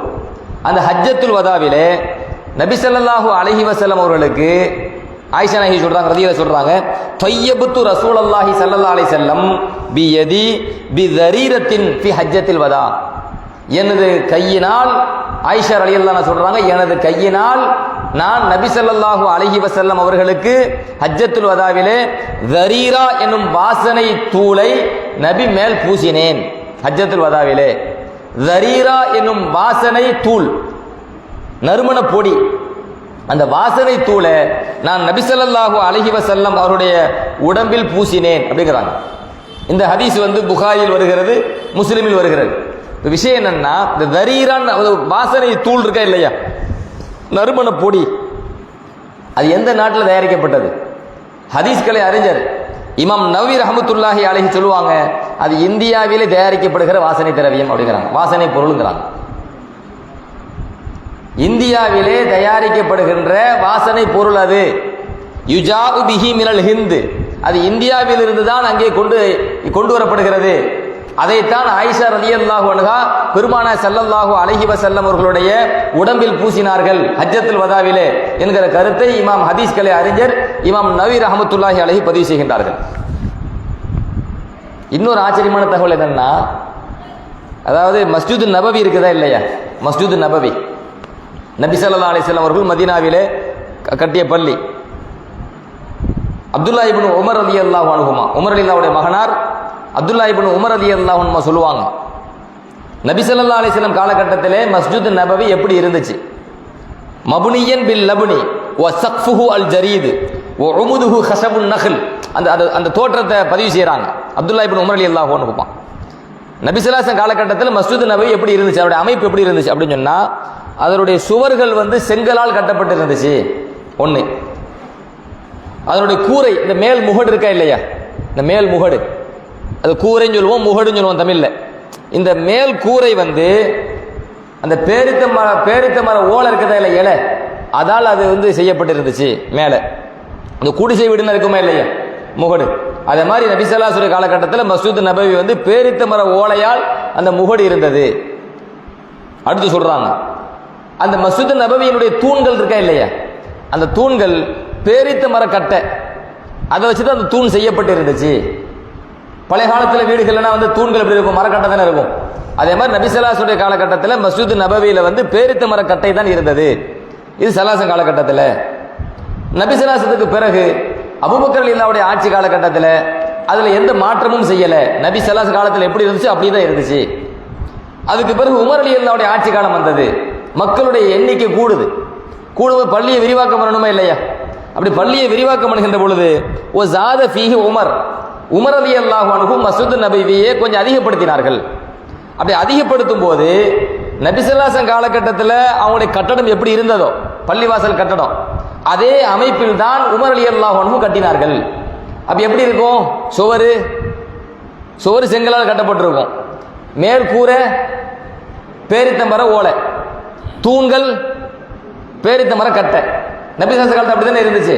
இவர் விரிவாக்கம் பண்ணும்போது அதே பொருளை தான் பயன்படுத்தினாங்க. யாரு? உமர் ரலியல்லாஹு அன்ஹு. அடுத்து யார் காலம் வருது? உஸ்மான் ரலியல்லாஹுடைய ஆட்சி காலம். உஸ்மான் ரலியல்லாஹுடைய ஆட்சி காலம் வரும்போது இன்னும் மக்களுடைய எண்ணிக்கை கூடுது. இன்னும் மக்களுடைய எண்ணிக்கை கூடும்போது பள்ளிவாசல் விரிவாக்கம் பண்ணணுமா இல்லையா? அப்படி விரிவாக்கம் பண்ணுகிற பொழுது கய்யரஹு உஸ்மான் ரலியல்லாஹு அன்ஹு, உஸ்மான் ரலியல்லாஹு அன்ஹு விரிவாக்கம் செய்தார்கள், சிறிது மாற்றமும் செய்தார்கள். எந்த மாதிரி மாற்றம் செஞ்சாங்க அப்படின்னு சொன்னா, ஓ பனா ஜிதாரஹு பில் ஹிஜாரத்தில் மன்கூஷதி, மஸ்ஜித் நபவியினுடைய சுவர்கள் இருக்கா இல்லையா, அதை சித்திர வேலை செய்யப்பட்ட கற்களை கொண்டு கட்டினார்கள். செங்கல் மாறி போச்சு. அப்புறம் என்ன சொல்றாங்க, ஒல் கஸ்ஸத்தி, கஸ்ஸத் அப்படின்னு சொன்னா அந்த சுண்ணாம்பு இருக்கா இல்லையா, அது உஸ்மான் ஆட்சி காலகட்டத்தில் சுவத்தில் பூசப்படுது. உஸ்மானோட ஆட்சி காலகட்டத்தில் நவீனங்கள் கொஞ்சம் கூடுது, கட்டட நவீனம். அப்புறம் என்ன சொல்றாங்க, வ ஜஅல உமுதஹு மின் ஹிஜாரத்தின் மன்கூஷத்தின், அதே போன்று தூண்களும் எப்படி வருது, கற்களால். அதுக்கு முன்னாடி எப்படி இருந்துச்சு? பேரித்த மர கட்டை தான் இருந்துச்சு. உஸ்மானில் ஆட்சி காலகட்டத்தில் தூண்கள் எப்படி வருது? பேரித்த மர கட்டைகள் வருது. இந்த சக்ஃப் இருக்குதா இல்லையா, மேற்கூரை இருக்குதா இல்லையா, அதுக்கு பகரமா ஹதீஸில் என்ன வருது? ஒ சக்ஃபஹு பிஸ்ஸாஜி அப்படின்னு வருது. நான் சொல்ற இந்த செய்தி புகாரில் பதிவு செய்யப்பட்டிருக்கு, 446 ஹதீஸா. என்ன அப்படி கேட்டீங்கன்னா, அந்த முகட்டுக்கு வந்து சாஜ் அப்படிங்கிற கட்டைய மேல அப்படி அடுக்க ஆரம்பிச்சாங்க. யாரும் உஸ்மானில் ஆட்சி காலகட்டத்தில். சாஜ்னா என்ன? ஹதீஸ்களை அறிஞர்கள் விளக்கம் தராங்க. இந்தியாவில் உள்ள விலை மதிப்புள்ள உயர் ரகமான ஒரு மரக்கட்டை, அதை வந்து எதுக்கு பயன்படுத்துவாங்க அப்படின்னு கட்டடத்துக்கு பயன்படுத்துவாங்க. தேக்கு இருக்கலாங்க, தேக்கு, அந்த தேக்கு தான் அரபியில் சாஜ். அது எங்கிருந்து ஏற்றுமதிக்கு போகுது? பெரும்பாலும் இந்தியாவிலிருந்து கொண்டு போறது. ஹதீஸ்களை அறிஞர்கள் அதற்கு விளக்கம் தருகின்ற பொழுது ஹசபுன் ஜய்யிதுன் து கீமத்தின் யுத்தாபிஹி மினல் ஹிந்த் அப்படின்னு பதிவு செய்யறாங்க. அது விலை உயர்ந்த ஒரு மரக்கட்டை. அந்த மரக்கட்டை இந்தியாவிலிருந்து தான் அங்கே கொண்டு செல்லப்பட்டது அப்படின்னு பதிவு செய்யறாங்க. அப்ப மஸ்ஜித் நபவியிலே இந்தியாவிலிருந்து ஒரு பொருள் என்ன செய்யப்பட்டு இங்கிருந்து கொண்டு போகப்படுது, கொண்டு போய் பதிவு செய்யப்படுது. அங்கே போய் பள்ளிவாசல் மஸ்ஜித் நபவியில அது வந்து பயன்படுத்தப்பட்டிருக்கிறது என்று சொன்னால், நான் இப்ப இருந்து சொல்லல, முதல் மனிதர் ஆதம் அலைஹிஸ்ஸலாம் ஆரம்பிக்கிறேன்.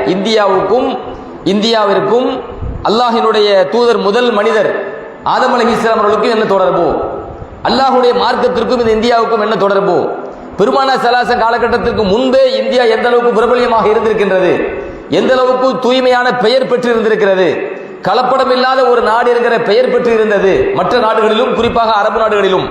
மாநபி ரசூலுல்லாஹி ஸல்லல்லாஹு அலைஹி வஸல்லம் அவர்கள் கூட எதை பயன்படுத்துறாங்க? இந்தியா என்கிற சொல்லை, அதில் உள்ள இந்தியாவில் உள்ள விளைந்த அந்த மருத்துவமிக்க மரக்குச்சிகளை, இந்திய நாட்டு மரக்குச்சிகளை ஸல்லல்லாஹு அலைஹி வஸல்லம் குறிப்பிட்டு அதிலே 7 வகையான மருத்துவ குணங்கள் இருக்கின்றது என்பதை சஹாபா பெருமக்களுக்கு பதிவு செய்தார்கள் என்கிற தகவல் புகாரி, முஸ்லிம் போன்ற நூல்களில் பதிவு செய்யப்பட்டதை சொல்கின்றேன். ஏற்கனவே சொன்ன மாதிரி இந்த இந்தியாவில் வந்து ஆதம் அலைஹிஸ்ஸலாம் இறங்கினாங்களா இல்லையா, அப்போ வந்து அவங்க வந்து ஒரு ஹதீஸ் சொன்னேன், இந்தியாவில் வந்து ஒரு பகுதியில் என்ன செஞ்சாங்க, சொர்க்கத்திலிருந்து கொண்டு வந்த ஒரு கைப்பிடி கொண்டு வந்த இலையை பதிச்சாங்க, நறுமண பொருளாக இருந்துச்சு. அதனாலேயே அலிகளில் சொன்னாங்க, இந்தியாவில் பூமியில் ஒரு பகுதி இருக்கிறது அத்தியபுரியகள், அது ரொம்ப நறுமணம் மிக்கது அப்படி சொல்லும்போது எதை சொல்றாங்க? இந்திய நாடு தாங்கிறாங்க. இந்திய நாட்டில் உள்ள அந்த மரக்குச்சி இருக்குதா இல்லையா, நறுமண பொருள் கரீரான்னு சொன்னேன், அது நம்ம நறுமண பொருள், அதுக்கும் இந்தியா பேர் போனது. இப்போ எந்த அளவுக்கு பேர் போனது நான் சொல்ல வரேன். இந்த அலுவத் அப்படின்னு ஒரு குச்சி இருக்குது, அது வந்து ஆதம் அலைஹிஸ்ஸலாம் வந்து நட்டினது தான். சொர்க்கத்தை பத்தி அல்லாஹ்வுடைய தூதர் பெருமானார் ஸல்லல்லாஹு அலைஹி வஸல்லம் சொல்றாங்க, அவ்வளு ஜும்ரத்தின் தலிஜு அல் ஜன்னத்தை, முதல்ல சொர்க்கத்துக்கு போற ஒரு கூட்டம், நாளைக்கு மறுமையில முதல்ல அவங்க சொர்க்கத்துக்கு போவாங்க. அப்படி ஒரு கூட்டம் இருக்கிறது. அவர்கள் வந்து சந்திரனை போன்று பிரகாசமாக இருப்பார்கள். முழுமதி பௌர்ணமி இரவு இருக்கிறா இல்லையா, அந்த பௌர்ணமி இரவுல சந்திரன் எவ்வளவு பிரகாசமா இருக்கும், அந்த மாதிரி அந்த முதலில் சொர்க்கத்துக்கு போகின்ற கூட்டம் ரொம்ப பிரகாசமா இருப்பாங்க. லா யபுசுகூன ஃபீஹா வலா யன்தஹிதூன வலா யத்தகபத்தூன். சொர்க்கத்துக்கு போன பிறகு சொர்க்கவாசிகள் எப்படி இருப்பாங்க அப்படின்னு சொன்னா, அவர்கள் அங்கே எச்சில் துப்ப மாட்டார்கள். சொர்க்கத்தை போட்டு அசிங்கமாக்கிட்டு இருக்க மாட்டாங்க, எச்சில் துப்ப மாட்டாங்க, மலஞ்சலம் கழிக்க மாட்டாங்க. சொர்க்கத்தில் வந்து மலஞ்சலம் கழித்தல் என்பது கிடையாது, எச்சு துப்புதல்லாம் கிடையாது. ரொம்ப பரிசுத்தமான ஒரு இடம் சொர்க்கம். சொர்க்கவாசிகள் அப்படிதான் இருப்பாங்க. ஆனியத்துகும் ஃபீஹா அஸ்ஸஹபு. சொர்க்கவாசிகள் பயன்படுத்துகிற பாத்திரங்கள் முழுக்க தங்கமாகவே இருக்கும். பாத்திரங்கள் மாத்திரமல்ல, அம்சாத்துகும் மின ஸஹபி வல் ஃபில்லா. சொர்க்கவாசிகள் தலைமுடி சீவுவாங்களே இல்லையா, அந்த சீப்புகள் கூட தங்கத்தினாலும் வெள்ளியினாலும் தயாரிக்கப்பட்டிருக்கும். அவ்வளவு உயர் ரகமானது சொர்க்கம். மஜாமிருகும் அல் அலுவத், இந்த வார்த்தையை கவனிங்க, மஜாமிருகும் அல் அலுவத்.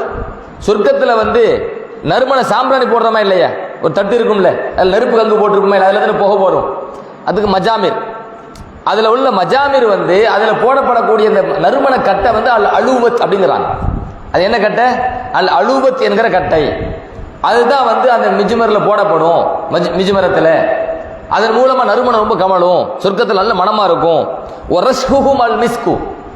அதே போல சொர்க்கவாசிகள் உடம்பிலிருந்து வரக்கூடிய வியர்வைகள் கூட கஸ்தூரியை போன்று மணக்கும். வியர்வை நாராது, கஸ்தூரி மாதிரி மணக்கும் என்று பெருமானார் ஸல்லல்லாஹு அலைஹி வஸல்லம் சொல்றாங்க. இது புகாரி முஸ்லிம்ல பதிவு செய்யப்பட்டிருக்கிறது. இதுல இந்த அலுவத் என்றால் என்ன? அது ஒரு மரக்கட்டை. அந்த மரக்கட்டையை எப்படி புரிய வைக்கிறது? ஒரு விஷயத்தை புரிய வைக்கணுமா இல்லையா? ஹதீஸ்களை அறிஞர்கள் அலுவத் என்றால் என்ன மரக்கட்டை, அதை எப்படி புரிய வைக்கிறதுக்கு விளக்கம் தரும்போது சொல்றாங்க, அல் ஊதுல் ஹிந்தி, இந்திய நாட்டில் ஒரு மரக்குச்சி இருக்குதே, அந்த மரக்குச்சியை நறுமணத்துக்கு பயன்படுத்துவாங்களே, அந்த மாதிரி நறுமண குச்சி தான் அலுவத் அப்படிங்கிறாங்க.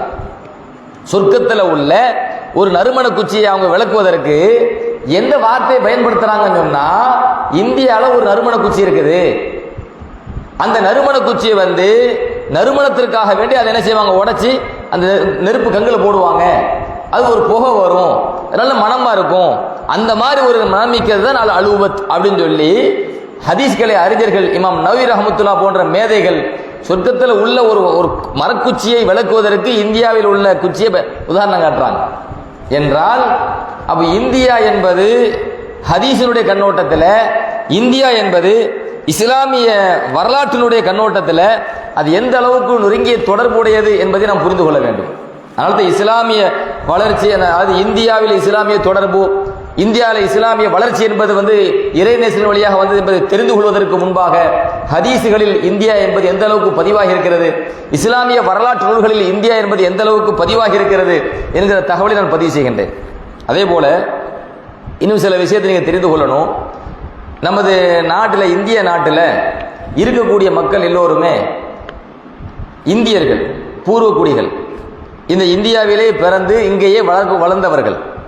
இஸ்லாம் நமக்கு எப்படி கிடைத்தது, இந்த நாட்டிலே இஸ்லாம் எப்படி பரவியது, எத்தனையோ மதங்கள் இந்த நாட்டில் இருக்கின்றன, வேற்றுமையில் ஒற்றுமை என்ற ஒரு கோட்பாடை கொண்ட ஒரு நாடு இந்த நாடு, ஜனநாயக நாடுன்னு சொல்லுவோம். எல்லா மதத்தினர்களுக்கும் இங்கே என்ன உண்டு, உரிமை உண்டு. இந்த நாட்டிலே இஸ்லாமியர்களை பற்றி மட்டும் எப்படி தவறாக சித்தரிக்கப்படுகிறது என்றால், இவர் வெளி இடங்களிலிருந்து இடம்பெயர்ந்து இங்கே வந்தவர்கள் என்கிற ஒரு தவறான ஒரு கண்ணோட்டம் பார்க்கப்படுகின்றது.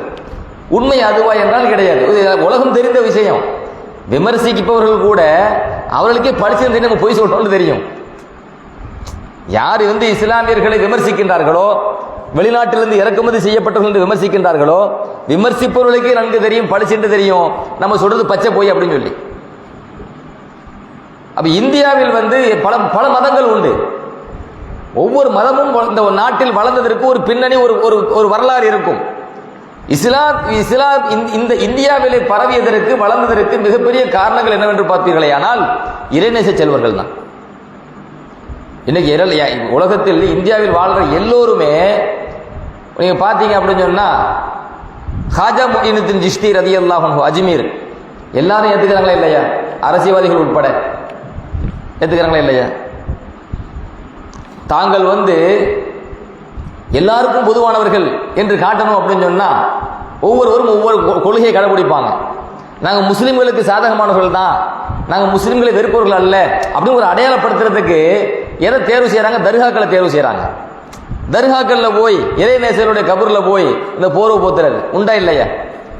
பெரும் பெரும் அரசியல் தலைவர்கள், அரசியல்வாதிகள் அல்லது புதிதாக யார் அரசியல் களத்திற்குள் நுழைகின்றார்களோ அவர்கள் இப்படி யாரை பார்த்தாலும் நீங்க பார்க்கலாம். ஏர்வாடி ஷஹீத் வழியில் போவாங்க, இப்ராஹிம் ஷஹீத் வழியில் போவாங்க, அங்க போய் ஒரு போர்வை போத்துறது. அஜ்மீர் போனா அங்கே என்ன செஞ்சாரு? ஹாஜா முஹினுddin சிஷ்தி ரலியல்லாஹுடைய கபூர்ல ஒரு போர்வை போத்திடுறது. அப்ப இது என்ன உலகம், அதாவது எல்லோரும் ஏற்றுக்கொண்ட ஒரு விஷயம் இறைநேசர்கள். சரிங்களா? இந்த இறைநேசர்களின் மூலமாகத்தான் இந்தியா முழுவதும் இஸ்லாம் பரவியது என்பது உண்மை. இது யதார்த்தம். இன்னைக்கு ஒரு குரூப், இன்னைக்கு ஒரு கூட்டம் வந்துருச்சு. இன்னைக்கு ஒரு கூட்டம் என்ன சொல்லுது அப்படின்னு கேட்டீங்கன்னா, இஸ்லாம் இந்தியாவில் வளர்ந்ததுக்கு இறைநேசர்கள் காரணம் கிடையாது, வளமை போல எதையாவது ஒரு குழப்பத்தை உண்டாக்குங்கிற அடிப்படையில். ஏன்னா நன்றி கெட்டத்தன்மை அர்த்தம். இதுக்கு பேர் நன்றி கெட்டத்தனம். வளர்ச்சிங்களா? மிகப்பெரிய பொக்கிஷம் நம்ம கைக்கு வந்த பிறகு இந்த சொல்லுவாங்கல்ல, மேலே ஏறின பிறகு ஏணி எட்டி உதைக்கிறதும்பாங்க. பழைய ஒரு பழமொழி சொல்லுவாங்க, ஏறின பிறகு ஏணி எட்டி உதைச்சிடுறது. அந்த மாதிரி நமக்கு இஸ்லாம் வந்த பிறகு நமக்கு யார் மூலமா இஸ்லாம் வந்துச்சோ அவங்கள எட்டி உதைக்கிறது. முழுக்க மிகப்பெரிய நன்றி கெட்டத்தனம் அப்படின்னு சொன்னா இதுதான். இன்னைக்கு எப்படியெல்லாம் விமர்சிக்கப்படுகிறது என்பதெல்லாம் ரெண்டாவது. முதல்ல சுருக்கமான வரலாறு நான் பதிவு செய்கின்றேன். பெருமானார் ரசூலுல்லாஹி ஸல்லல்லாஹு அலைஹி வஸல்லம் அவர்களுடைய பேரப்பிள்ளைங்க இந்த உலகத்துல, இந்த இந்தியாவில் நீங்க இறைநேசர்களுடைய வரலாறுகளும் பார்த்தீங்கன்னு வைங்களேன், அது ஏர்வாடி ஷஹீத் இப்ராஹிம் ஷஹீத் வலியுல்லா ரலியல்லாஹு அன்ஹு அவர்களா இருக்கட்டும், காஜா மொஹினுத்தீன் சிஷ்தி ரலியல்லாஹு அன்ஹு அவர்களாக இருக்கட்டும், நீங்க யாரை எடுத்துக்கொண்டாலும் பெரும்பாலும் முஹியுத்தீன் அப்துல் காதர் ஜெயிலானி ரலியல்லாஹு அன்ஹு அவர்களாக இருக்கட்டும், பெருமானார் ஸல்லல்லாஹு குடும்பத்தில் வந்தவங்களா இருப்பாங்க. நான் பல பேருடைய வரலாறு எடுத்து பார்க்கிறேன். வரலாறு பின்னணி எங்க போய் நிக்குது அப்படி பார்த்தீங்கன்னா, மாநபி ஸல்லல்லாஹு அலைஹி அவங்கள்ட்ட போய் அந்த பரம்பரை போய் நிக்குது.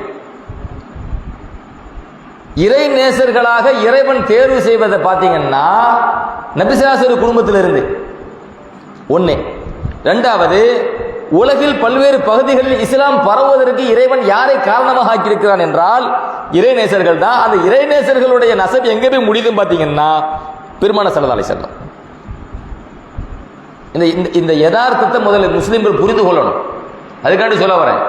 ஏன் இஸ்லாம் வந்து நம்ம பார்க்குறோம், ஒவ்வொரு வரலாறையும் பார்க்குறோம். இப்போ முஹியுத்தீன் அப்துல் காதர் ஜீலானி ரலியல்லாஹு அன்ஹு அவங்களுடைய தாய் வழியை நீங்கள் எடுத்து பார்த்தாலும் சரி, தந்தை வழியை எடுத்து பார்த்தாலும் சரி, அவங்க ஃபாத்திமா ரலியல்லாஹு போய் முடியுது.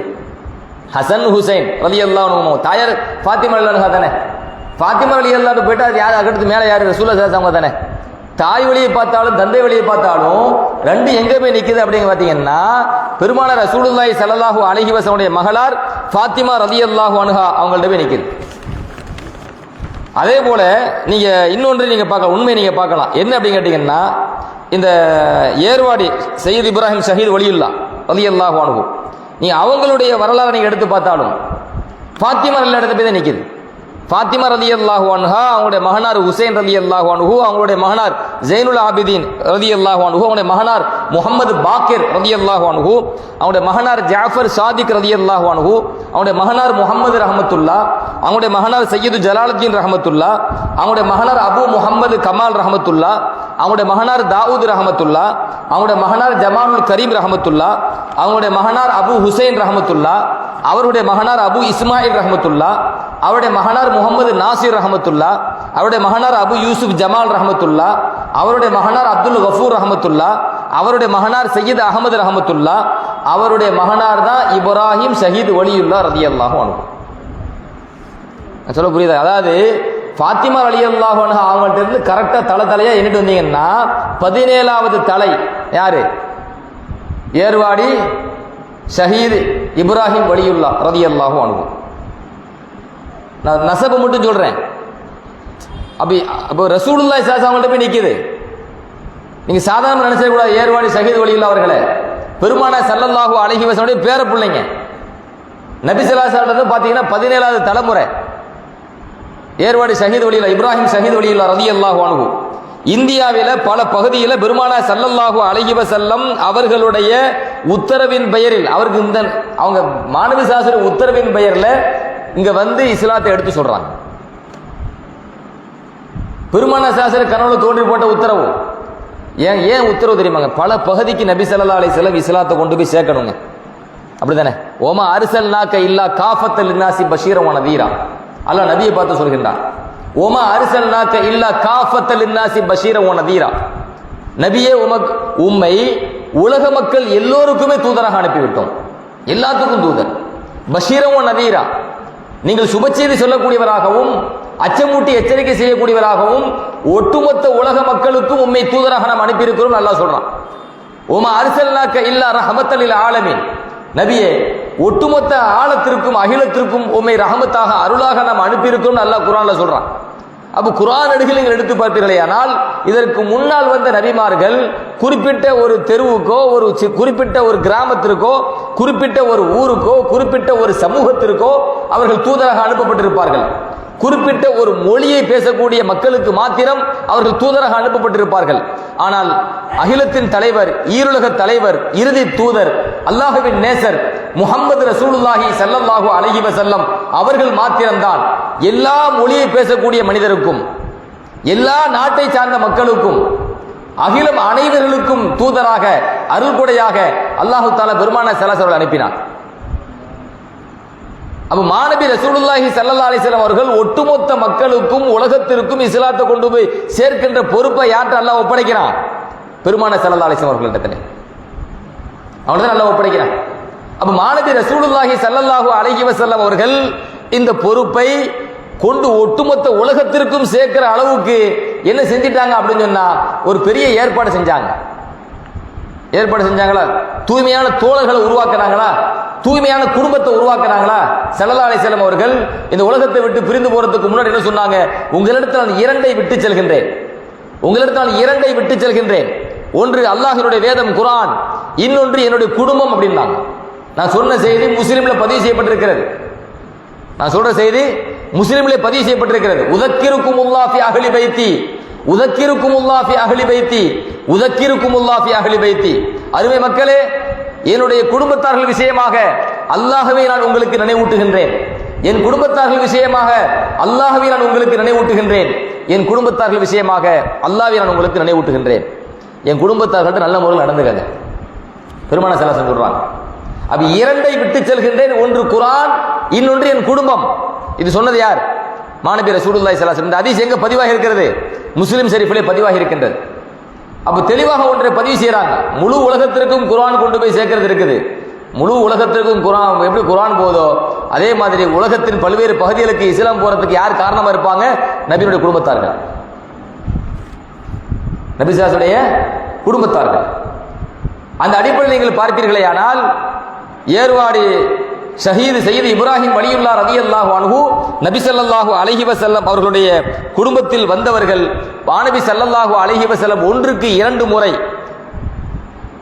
ஷஹீது இப்ராஹிம் வலியுல்லாஹ் ரலியல்லாஹு அன்ஹு அவர்களுடைய கனவிலே தோன்றி இந்த பகுதிக்கு இஸ்லாத்தை எடுத்து சொல்லும்படி ஸல்லல்லாஹு உத்தரவு போட்டாங்க.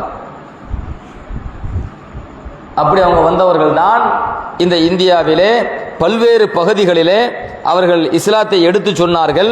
அப்படி பல்வேறு பகுதிகளை இஸ்லாத்தை எடுத்து சொன்ன பகுதிகளை நீங்கள் எடுத்து பார்ப்பீர்களேயானால் நம்ம தமிழ்நாடு ஃபுல்லாக அப்படி வந்துடும்.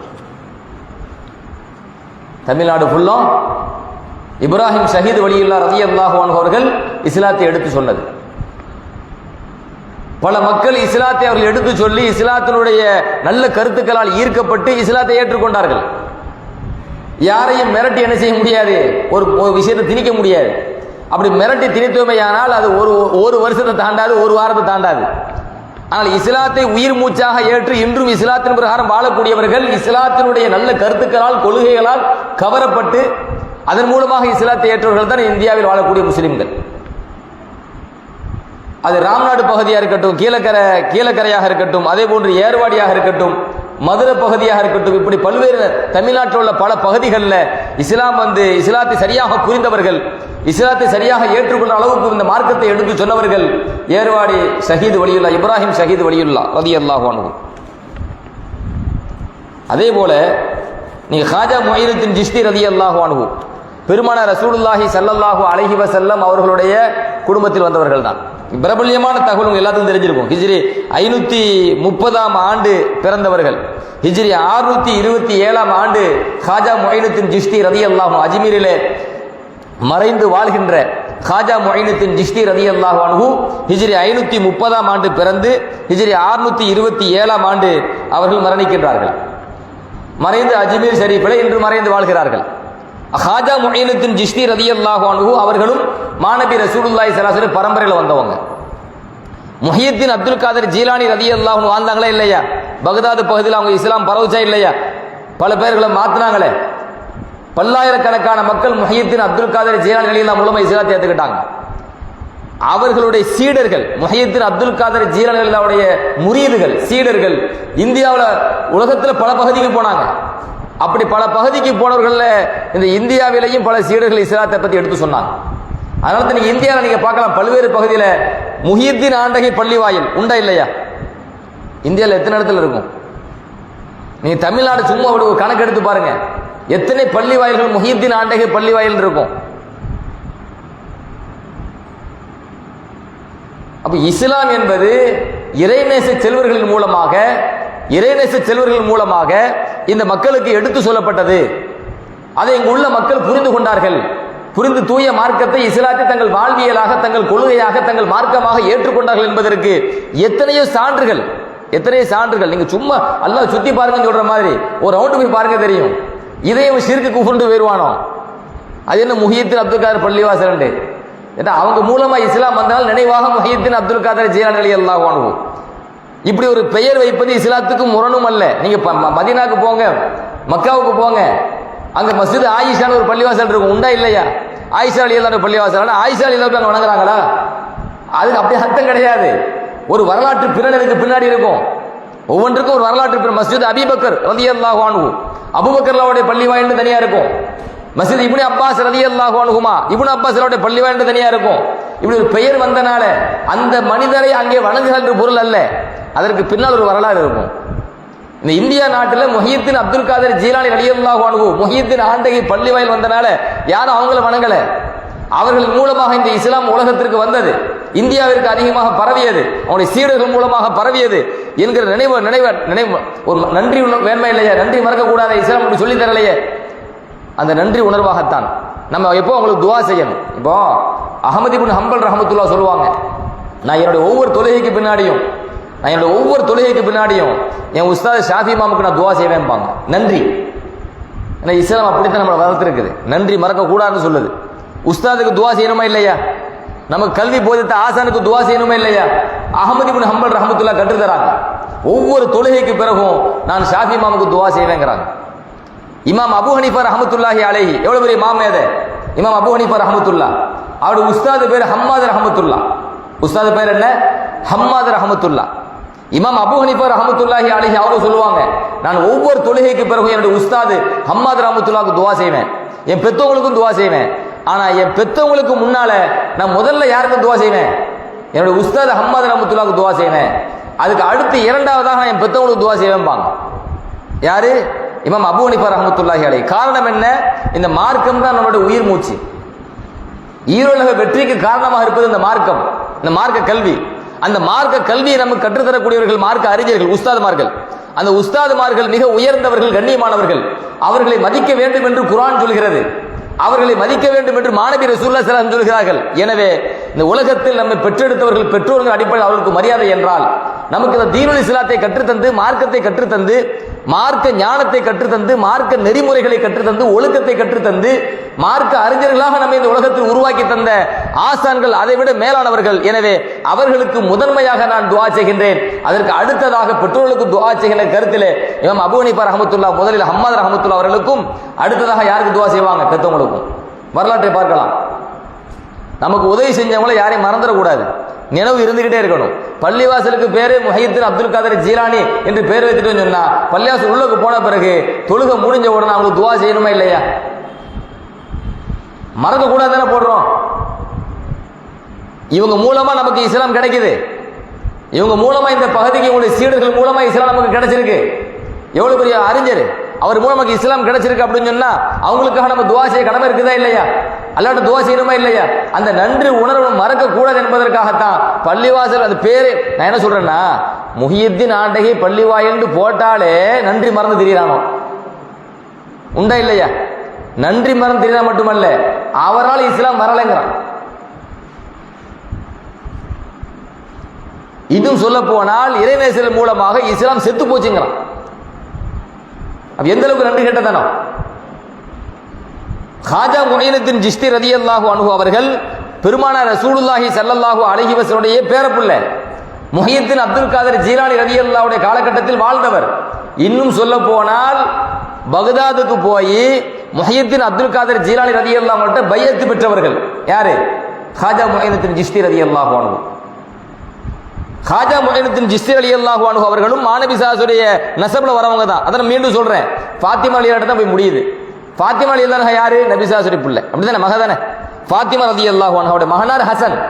ஹசன் ரலியல்லாஹுடைய மகனார் ஸைனுல் ஆபிதீன் ரலியல்லாஹு அன்ஹு. அவருடைய மகனார் பேர் இமாம் முஹம்மது பாக்கிர் ரலியல்லாஹு அன்ஹு. அவருடைய மகனார் பேர் ஜாஃபர் சாதிக் ரலியல்லாஹு அன்ஹு. அவருடைய மகனார் பேர் சையது மூசா காலிம் ரலியல்லாஹு அன்ஹு. அவருடைய மகனார் பேர் இமாம் அபு மூசா ரலியல்லாஹு அன்ஹு. அவருடைய மகனார் பேர் சையது முஹம்மது ரலியல்லாஹு அன்ஹு. அவருடைய மகனார் பேர் ஹாஜா அப்துல் அசீஸ் ரலியல்லாஹு அன்ஹு. அவர்களுடைய மகனார் பேர் நஜ்முத்தீன் தாஹிர் ரலியல்லாஹு அன்ஹு. அவர்களின் மகனார் பேர் சையது ஹுசைன் அஹமது ரலியல்லாஹு அன்ஹு.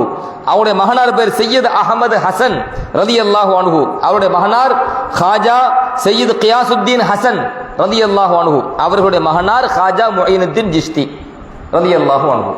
நஸப் எங்க முடியுது தெரியுதா உங்களுக்கு? ஃபாத்திமா ரலியல்லாஹு போய் நபி ஸல்லல்லாஹு போகுது. அதான் நபி ஸல்லல்லாஹுடைய பேர பிள்ளைங்க. நீங்கள் வந்து ஹாஜா மொய்னுத்தீன் சிஸ்தி ரலியல்லாஹு அன்ஹு அவர்களுடைய விஷயமாக நீங்கள் பிரபலியமாக ஒரு விஷயத்தை தெரிஞ்சிருக்கலாம். என்ன கேட்டிங்கன்னா, ஏறத்தாழ இந்தியாவில் 90 லட்சம் பேர் இஸ்லாத்தை ஏற்றுக்கிட்டாங்க. நபி ஸல்லல்லாஹு பேர பிள்ளைங்க. இந்த இந்தியாவில் நான் சொல்ல வரேன். அவர் யாருடைய சீடர்? முஹையீத்தீன் அப்துல் காதர் ஜீலானி ரலியல்லாஹுடைய சீடர். அவங்கள்ட்ட முரீது வாங்க பையத்து வாங்கினவங்க மட்டுமல்ல, முஹையீத்தீன் அப்துல் காதர் ஜீலானி ரலியல்லாஹு எப்படி பெருமானார் ஸல்லல்லாஹு பேர பிள்ளையோ, அதே மாதிரி ஹாஜா மொய்னுத்தீன் சிஸ்தி அஜ்மீரில் அடக்கம் செய்யப்பட்டு மறைந்து வாழ்கின்ற ஹாஜா மொய்னுத்தீன் சிஸ்தி ரலியல்லாஹு அன்ஹு அவர்களும் யாரு? நபி ஸல்லல்லாஹு அலைஹி வஸல்லம் அவர்களுடைய பேர பிள்ளைங்க. இந்தியாவிலே பல பகுதிகளுக்கு சென்று இஸ்லாத்தை எடுத்து சொல்லி யாரெல்லாம் இஸ்லாத்தை தவறாக புரிந்திருந்தார்களோ அவர்களுக்கு இஸ்லாத்தை பற்றி புரிதலை ஏற்படுத்தி பல பேர் இஸ்லாத்தை விரும்பி ஏற்றார்கள். யாருமே என்ன செய்யலை, நிர்பந்திக்கப்பட்டு இஸ்லாத்தை திணிக்கப்படலை. இறைநேசர்கள் வந்து அல்லாஹினுடைய வலியுல்லாக்கள் வந்து வாழை தூக்கிட்டு போய் சண்டை போட்டு இஸ்லாத்துக்கு வாழ்ந்து சொல்லலை. இஸ்லாத்தை எடுத்துரைத்து இஸ்லாமிய கொள்கைகளை எடுத்துரைத்து அதன் அடிப்படையில் மக்களுக்கு புரிதலை உண்டாக்கி யார் இஸ்லாம்னா என்னன்னு தெரியாமல் இருந்தாங்களோ இஸ்லாத்தை சொல்லி புரிஞ்சுக்கிட்டாங்க. யார் இஸ்லாத்தை வெறுத்தார்களோ அவர்களும் கூட இஸ்லாத்தை பற்றி எடுத்து சொன்னோன்னு இதுதான் இஸ்லாமா தெரிஞ்சு அவர்களும் மனமு வந்து இஸ்லாத்தை ஏற்றுக்கொண்டார்கள். அந்த அடிப்படையில் தான் லட்சக்கணக்கான மக்கள் ஹாஜா மொய்னுத்தீன் சிஸ்தி ரலியல்லாஹு அன்ஹு அவர்களின் மூலமாக இந்த இஸ்லாத்தை ஏற்றுக்கொண்டார்கள் என்கிற உண்மையை நாம் புரிந்து கொள்ள வேண்டும். இப்போ என்ன அப்படின்னு கேட்டீங்கன்னா, இப்படி பல விஷயங்கள் பேசிட்டே போகலாம். இந்த இறைநேசர்கள் எத்தனை இறைநேசர்கள் வந்து இந்த இந்திய நாட்டில் பாடுபட்டு இருக்கிறாங்க. இப்போ அவங்களுக்குண்டு குடும்பம் இருக்கும், அவங்களுக்குண்டு பிள்ளைகள் இருக்கும். குடும்பத்தை கூட்டு அலையணும், பிள்ளைகளை கூட்டு அலையணும். எவ்வளோ கஷ்டம், எவ்வளோ சிரமம். அவ்வளோ சிரமத்தையும் அவங்க தாங்கி கொண்டு இந்த நாடுகளில் இஸ்லாத்தை பற்றி எடுத்து சொல்லி அவங்க கஷ்டப்படலைன்னா இன்னைக்கு நம்ம முஸ்லீமாக இருப்போமா இல்லையான்னு சந்தேகம். எவ்வளோ பெரிய தியாகம் செஞ்சிருக்கிறாங்க. அந்த தியாகத்தை பற்றி கொஞ்சம் கூட நினச்சி பார்க்காம அந்த இறைநேசர்கள் மூலமாக இஸ்லாம் ஒன்றும் வரலை எப்படி பதிவு செய்கிறாங்க அப்படின்னு சொன்னால், இன்னைக்கு விமர்சனத்தை சொல்கிறேன். ஏன்னா நம்ம வரலாறு தெரியணும். ஒரு வரலாறு வந்து தெரியலை அப்படின்னு சொன்னீங்களேன், கண்டவன் வந்து கண்டதைன்னு சொல்லிட்டு போவான். ஒரு சமூகத்தை அழிக்கணும்னா முதல்ல என்ன பண்ணுறாங்க சொல்லுங்க? ஒரு சமூகத்தை அழிக்கணும் முதல்ல என்ன பண்ணுறாங்க? வரலாறு அழிக்கிறாங்க. உண்டா இல்லையா? ஒன்று முதல்ல என்ன பண்ணுவாங்க தெரியுமா? ஒரு சமூகத்தை அந்நியப்படுத்தணும், ஒரு சமூகத்தை அழிக்கணும் அப்படின்னா முதல்ல அந்த எதிரிகள் என்ன பண்ணுவாங்க? அந்த சமூகத்தின் எதிரிகள் என்ன பண்ணுவாங்க தெரியுமா? முதல்ல கை வைக்கிறது வரலாற்றை திரிக்கிறது, வரலாற்றை மாற்றி எழுதுறது. சரிங்களா? ரெண்டாவது என்ன? வரலாற்றை அழிச்சிடுறது. ஒன்றாவது முதல் கட்ட நடவடிக்கை வரலாற்றை மாற்றி எழுதுறது. இரண்டாம் கட்ட நடவடிக்கை வரலாறை அழிச்சிடுறது. மூணாவது என்ன அப்படின்னு கேட்டா வரலாறு தெரியாத சமூகம் ஆக்கிடுறது. நாலாவது என்ன? உனக்கு இந்த நாட்டுக்கு சம்பந்தம் இல்லைன்னு சொல்லிடுறது. இது யதார்த்தமாக கண்கூட நம்ம பார்த்துட்டு இருக்கோம்னு சொல்ல வரேன். ஏதோ கற்பனையை நான் சொல்லிட்டு இருக்கல. இன்னைக்கு நமக்கு நடக்கிறதே கண்கூட பார்த்துட்டு இருக்கிறோம். நமக்கு அப்படிதான் நடந்துகிட்டு இருக்குது. வரலாற்றை மாற்றி எழுதுறாங்க, அப்புறம் வரலாற்றை அழிச்சிடுறாங்க, அப்போ வரலாறு தெரியாத சமூகத்தை உருவாக்குறாங்க. அப்போ உனக்கு எதுக்கு சம்பந்தமே இல்லப்பா போப்பாங்கிறாங்க. உண்டா இல்லையா? அப்போ ஒரு சமூகத்தை அழிப்பதற்கு முதல்ல அந்த சமூகத்தின் எதிரிகள் எதை ஆயுதமாக கையில் எடுக்கிறாங்கன்னா வரலாறு அழிச்சிடணும், வரலாறு இல்லாத சமூகம் ஆக்கிடணும். இஸ்லாம் அப்படிப்பட்ட மார்க்கம் கிடையாதுங்க. இஸ்லாம் அப்படிப்பட்ட மார்க்கம் கிடையாது. நீங்க ஆதம் அலைஹிஸ்ஸலாம் காலகட்டத்திலிருந்து இறுதி தூதர் முகமது ரசூலுல்லாஹி ஸல்லல்லாஹு அலைஹி வஸல்லம் வரைக்கும் வரலாறு பாதுகாக்கப்பட்ட மார்க்கம் இஸ்லாம். சும்மா ஒன்றும் கிடையாது. முதல் மனித குலத்தில் அனுப்பப்பட்ட தூதர், முதல் மனிதர், ஒட்டுமொத்த மனித குலத்திற்கும் தந்தை ஆதம் அலைஹிஸ்ஸலாமுடைய காலகட்டத்திலிருந்து இறுதியாக அனுப்பப்பட்ட இறுதி தூதர் முகமது ரசூலுல்லாஹி ஸல்லல்லாஹு அலைஹி வஸல்லம் அவர்கள் நபி மட்டும் சொல்றேன். வணங்குங்களா? எல்லா நபிமார்களுடைய வரலாறும் குடும்ப வரலாறும் பாதுகாக்கப்பட்டிருக்கின்றது. சஹாபாக்கள் வரலாறு முழுமையாக பாதுகாக்கப்பட்டிருக்கின்றது. சஹாபாக்கள் மாத்திரமல்ல, நன்கு கவனியுங்கள், மாநபி ஸல்லல்லாஹு அலைஹி வஸல்லம் அவர்களுடைய ஹதீஸை அறிவிக்கின்ற அறிவிப்பாளர்களுடைய வாழ்க்கை வரலாறு உட்பட எத்தனை லட்சம் ஹதீசுகள் அறிவிக்கப்படுகிறது, அத்தனை லட்சம் ஹதீசுகளுடைய அறிவிப்பாளர்கள் எங்க பிறந்தாங்க, எங்க மரணிச்சாங்க, அவங்க உண்மையாளரா பொய்யரா, அவங்க எந்தெந்த பகுதிக்கு போயிருக்கிறாங்க, எந்தெந்த பகுதிக்கு போகல, இஸ்லாத்தை அவங்க மார்க்கத்தை எங்கெல்லாம் கற்றுக்கொண்டார்கள், ஆசிரியர்கள் எத்தனை பேர், மாணவர்கள் எத்தனை பேர், யார் அறியப்படாதவர், யார் அறியப்பட்டவர், யாருக்கு வரலாறு உண்டு, யாருக்கு வரலாறு இல்லை என்பது உட்பட எல்லாருடைய பேரும் பதிவு செய்யப்பட்டு நூலாக பாதுகாக்கப்பட்ட ஒரு மார்க்கம் இஸ்லாம். இது எங்கேயுமே இந்த சிறப்பு எங்கேயுமே கிடையாதுங்க. இந்த சிறப்பு எங்கேயுமே கிடையாது. இங்கே சொல்லிருங்க பார்ப்போம். ஒரு 1500 ஆண்டுகளுக்கு முன்னால ஒரு மனிதர் ஒரு வார்த்தையை உதிக்கின்றார். அவரிடமிருந்து இவர் பெற்றார், அவரிடமிருந்து இவர் பெற்றார், அவரிடமிருந்து இவர் பெற்றார் சொல்லி 1000 ஆண்டுகளுக்கு பின்னால் நமக்கு வரைக்கும் அந்த செய்தி வரணும். யாராவது காட்ட முடியுமா? உலகத்தோடு யாராவது காட்ட முடியுமா? அப்படி காட்டுற சமூகம் ஒன்று இருந்தால் இஸ்லாம் மட்டும்தான். அப்படிப்பட்ட ஒரு பெருமைக்குரிய ஒரு வரலாறுடைய சமூகம் இந்த இஸ்லாமிய மார்க்கம். முழுக்க முழுக்க வரலாறு பாதுகாக்கப்பட்டது. அப்படின்னு வரும்போது நம் நாட்டினுடைய வரலாறு என்ன, நம் நாட்டில் இஸ்லாம் எப்படி பரவியது, அதனுடைய வரலாறு என்ன என்பது முதல்ல நமக்கு தெரியணுமா இல்லையா? அது தெரிந்து நம்ம பிள்ளைகளுக்கு போதிக்கணுமா இல்லையா? அப்படி போதிக்கலன்னு இன்னைக்கு எப்படி இஸ்லாத்தை அந்நியப்படுத்த வேண்டும் என்று அந்நிய சக்திகள் துடித்துக் கொண்டிருக்கின்றதோ அதே மாதிரி தான் இன்னைக்கு இஸ்லாத்துக்கு உள்ள இருந்து ஒரு கூட்டம் வருது, வந்து நம்மளை இறைநேசர்களிருந்து பிரிக்க பார்க்கலாம். விளைஞ்சவங்களுக்கு இறைநேசர்களை விட்டு நம்மளை பிரிக்க பார்க்கிறான். அல்லாஹ்வினுடைய நல்லடியார்களை விட்டு நம்மளை தூரப்படுத்த பார்க்கிறான். ஒன்னு விளங்கிக்கங்க, இறை நேசர்களை விட்டு நம்மை தூரப்படுத்திட்டா அல்லாஹ் பாதுகாக்கணும். இஸ்லாத்துக்கு நமக்கு சம்பந்தமே இல்லை, இஸ்லாம் இருக்காது.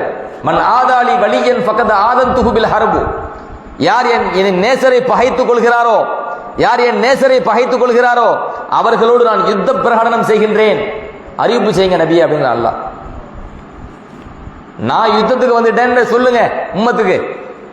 நீங்க அல்லாஹ்வுடைய இறை நேசரை நீங்க பகைச்சீங்க அப்படின்னு சொன்னா, அவங்கள்ட்ட விரோத போக்கோடு நடந்து கொண்டீங்க அப்படின்னு சொன்னா, நம்மள்ட்ட சண்டைக்கு யார் வரா? இறைவன் வருகிறான், அல்லாஹ் வருகின்றான். இதை யாரை சொல்றான்? நபி ஸல்லல்லாஹு அலைஹி வஸல்லம் சொல்றான். புகாரில பதிவு செய்யப்பட்ட ஹதீஸை சொல்றேன். ஹதீஸ் புகாரில பதிவு செய்யப்பட்டிருக்கிறது.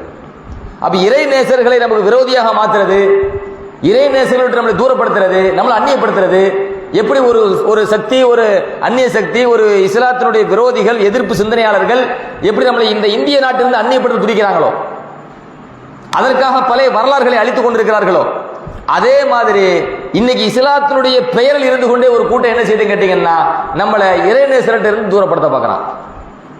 இறைநேசர் தூரப்படுத்துற என்ன ஆகும் அப்படி கேட்டீங்கன்னா, இஸ்லாத்தை விட்டு தூரமா போயிடுவோம். ஏன்? இஸ்லாமே அவர்கள் மூலமா தான் நமக்கு கிடைச்சிச்சு. அப்ப அவர்களை நம்மை விட்டு அந்நியப்படுத்தணும் அப்படின்னு சொன்னா எவ்வளவு பெரிய ஆபத்து என்பதை இந்த முஸ்லிம் சமூகம் புரிந்து கொள்ள வேண்டும். அப்ப அதற்காக அவங்க என்னென்ன பொய் பித்தலாட்டங்கள் எல்லாம் சொல்றாங்க என்பதை நீங்க விளங்கிக்கங்க. அதாவது மாநபி ரசூலுல்லாஹி ஸல்லல்லாஹு அலைஹி வஸல்லம் ஒரு சில தகவல் மட்டும் நான் பதிவு செய்றேன். அதாவது ஹாஜா முயினுத்தீன் சிஸ்தி மூலமா இந்தியாவில் இஸ்லாம் பரவியது என்று சில பேர் கூறுறாங்க, எனக்கு விமர்சிக்கிறாங்க. ஹாஜா முயினுத்தீன் சிஸ்தி அவங்க மூலமா இந்தியாவில் இஸ்லாம் பரவுச்சுன்னு சில பேர் சொல்றாங்க. இப்போ உள்ள நவீன காலத்துல உலகம் முழுவதும் இஸ்லாத்தை ஒருவர் பரப்ப முடியும். இப்போ உள்ள நவீன காலத்துல பரப்ப முடியும். ஏன் பரப்ப முடியும்? வாய்ப்பு இருக்குது. எப்படி வாய்ப்பு இருக்குது? இன்டர்நெட் வந்துருச்சு. நம்ம பேசுறத இங்க இருந்து பேசுறது வெளிநாட்டில் உள்ளவங்க பார்ப்பான், நம்ம இங்க இருந்து பேசுறத வெளியூர்ல உள்ளவங்க பார்ப்பாங்க. சிடி வந்துருச்சு, கேசட் வந்துருச்சு. நம்ம பேசி அதை பதிவு செஞ்சு வேற இடத்துக்கு அனுப்பிடலாம். இவர் பேசும்போது, நான் சொல்ற ஆள் பேசும்போது சிடி கேசட் உள்ள காலம். இப்ப அதெல்லாம் தாண்டி எத்தனையோ புதிய புதிய நவீன கருவிகள்லாம் வந்துருச்சு. இது ஹாஜா முயினுத்தீன் சிஸ்தி காலத்தில் இருந்துச்சா? அவர் மூலமா எப்படி இந்தியாவில் இஸ்லாம் பரவச்சுன்னு சொல்லி இது முட்டாத்தனம் இல்லையா? எனவே அவர் மூலமா இஸ்லாம் இந்தியாவில் பரவவில்லை. எவ்வளவு பெரிய நன்றி கெட்டத்தனம்! இந்த வாதம் முதல்ல அறிவுபூர்வமான வாதமானு யோசிங்க. இந்த வாதத்துக்கு பின்னாடி ஒரு கூட்டம் பின்னாடி போது பாருங்க. இது அழகான வாதம், சூப்பர் வாதம், பின்னாடி ஒரு கூட்டம் போது பாருங்க. இது வாதம் இல்லை, நாத்திக சிந்தனை. இது நாத்திக சிந்தனை, இஸ்லாத்திற்கு எதிர்மறையான சிந்தனைங்க. இஸ்லாத்துக்கு எதிர்மறையான சிந்தனை. ஏன் இது இஸ்லாத்துக்கு எதிர்மறையான சிந்தனை அப்படின்னு சொல்றேன்னா, பெருமானார் ஸல்லல்லாஹு அலைஹி வஸல்லம் அல்லாஹ் எதுக்கு அனுப்புனா? உலகம் முழுவதும் இஸ்லாத்தை பரப்பதானே.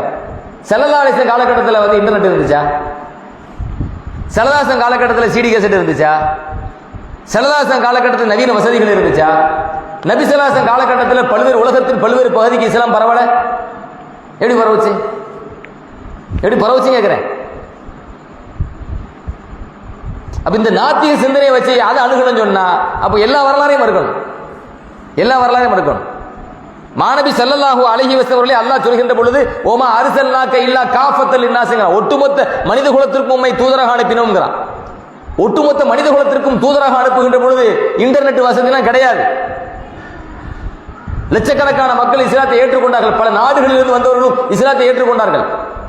பெருமானார் ரசூலுல்லாஹி ஸல்லல்லாஹு அலைஹி வஸல்லம் அவர்களை பற்றி அல்லாஹ் சொல்கின்ற பொழுது, யா குல் யா அய்யுஹன் நாஸ் இன்னி ரசூலுல்லாஹி இலைக்கும் ஜமீஅன், அருமை மக்களே, ஒட்டுமொத்த மனித குலத்திற்கும் நான் அல்லாஹ்வின் தூதராக உங்களுக்கு அனுப்பப்பட்டிருக்கின்றேன். நபி நீங்க சொல்லுங்கங்கறான். இன்டர்நெட் இருந்துச்சா? அப்போ நவீன வசதிகள் இருந்துச்சா? அப்ப பெருமானார் ஸல்லல்லாஹு அலைஹி வஸல்லம் காலகட்டத்தில் இஸ்லாம் பரவல, பல நாடுகளுக்கு போய் சேரல. எத்தனை நாடுகளுக்கு மாநபி ரசூலுல்லாஹி ஸல்லல்லாஹு அலைஹி வஸல்லம் சஹாபாக்கள்ட்ட ஸல்லல்லாஹு கடைசி சொன்ன வார்த்தை பல்லிகு அன்னி வலவ் ஆயா, அருமை மக்களை என்னிடத்தில் கேட்ட சின்ன தகவலாக இருந்தாலும் மக்கள்கிட்ட கொண்டு போய் சேருங்கன்னாங்க.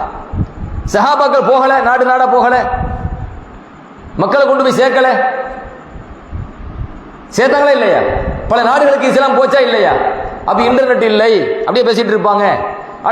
இன்டர்நெட் உள்ள காலகட்டத்திலேயே இன்னைக்கு நம்மால செய்ய முடியாத பெரிய பெரிய சாதனைகளை எதுவுமே இல்ல அந்த காலத்துல செஞ்சுட்டாங்க. இது சாதனையா அது சாதனையா? இருந்த இடத்துல உட்கார்ந்துட்டு சொகுசா ஏசி ரூம்ல உட்கார்ந்துட்டு பேசுறது சாதனையா? அல்லது தாய் நாட்டை விட்டு போட்டு மனைவி மக்கள் விட்டு போட்டு நாடு விட்டு நாடு போய் மக்களுக்கு போய் எடுத்து சொல்றது சாதனையா? ஊர் விட்டு ஊரு போய் எடுத்து சொல்றது சாதனையா? கண்ட விட்டு கண்ட போய் சொல்றது சாதனையா? இப்ப சொகுசு வாகனங்கள் வந்து போச்சு. எல்லா வாகனம் சொகுசு, கார்ல ஏறி உட்கார்ந்தா சொகுசு. ஒரு சட்டை கசங்காது, கசங்குமா? தேய்ச்சி போட்ட சட்டை கசங்குமா? ஒரு தூசி படிஞ்சிருக்குமா? பிளேட்ல போறோம், ஒரு நாடு விட்டு நாடுக்கு போயிட்டோம், கண்ட விட்டு கண்டம் போயிட்டோம். ஏதாச்சும் ஒரு பயண களைப்பு இருக்குதா? ஒரு பயண களைப்பு இல்லை. பயணம் செஞ்ச அறிகுறிய அடையாளமாக இருக்குதா? ஒரு நாடு விட்டு நாடு போயிட்டோம், பயணம் செஞ்ச அறிகுறிய அடையாளம் இல்லை. நாம் உடுத்திய உடைகள்ல ஏதாவது அழுக்கு இருக்குதா?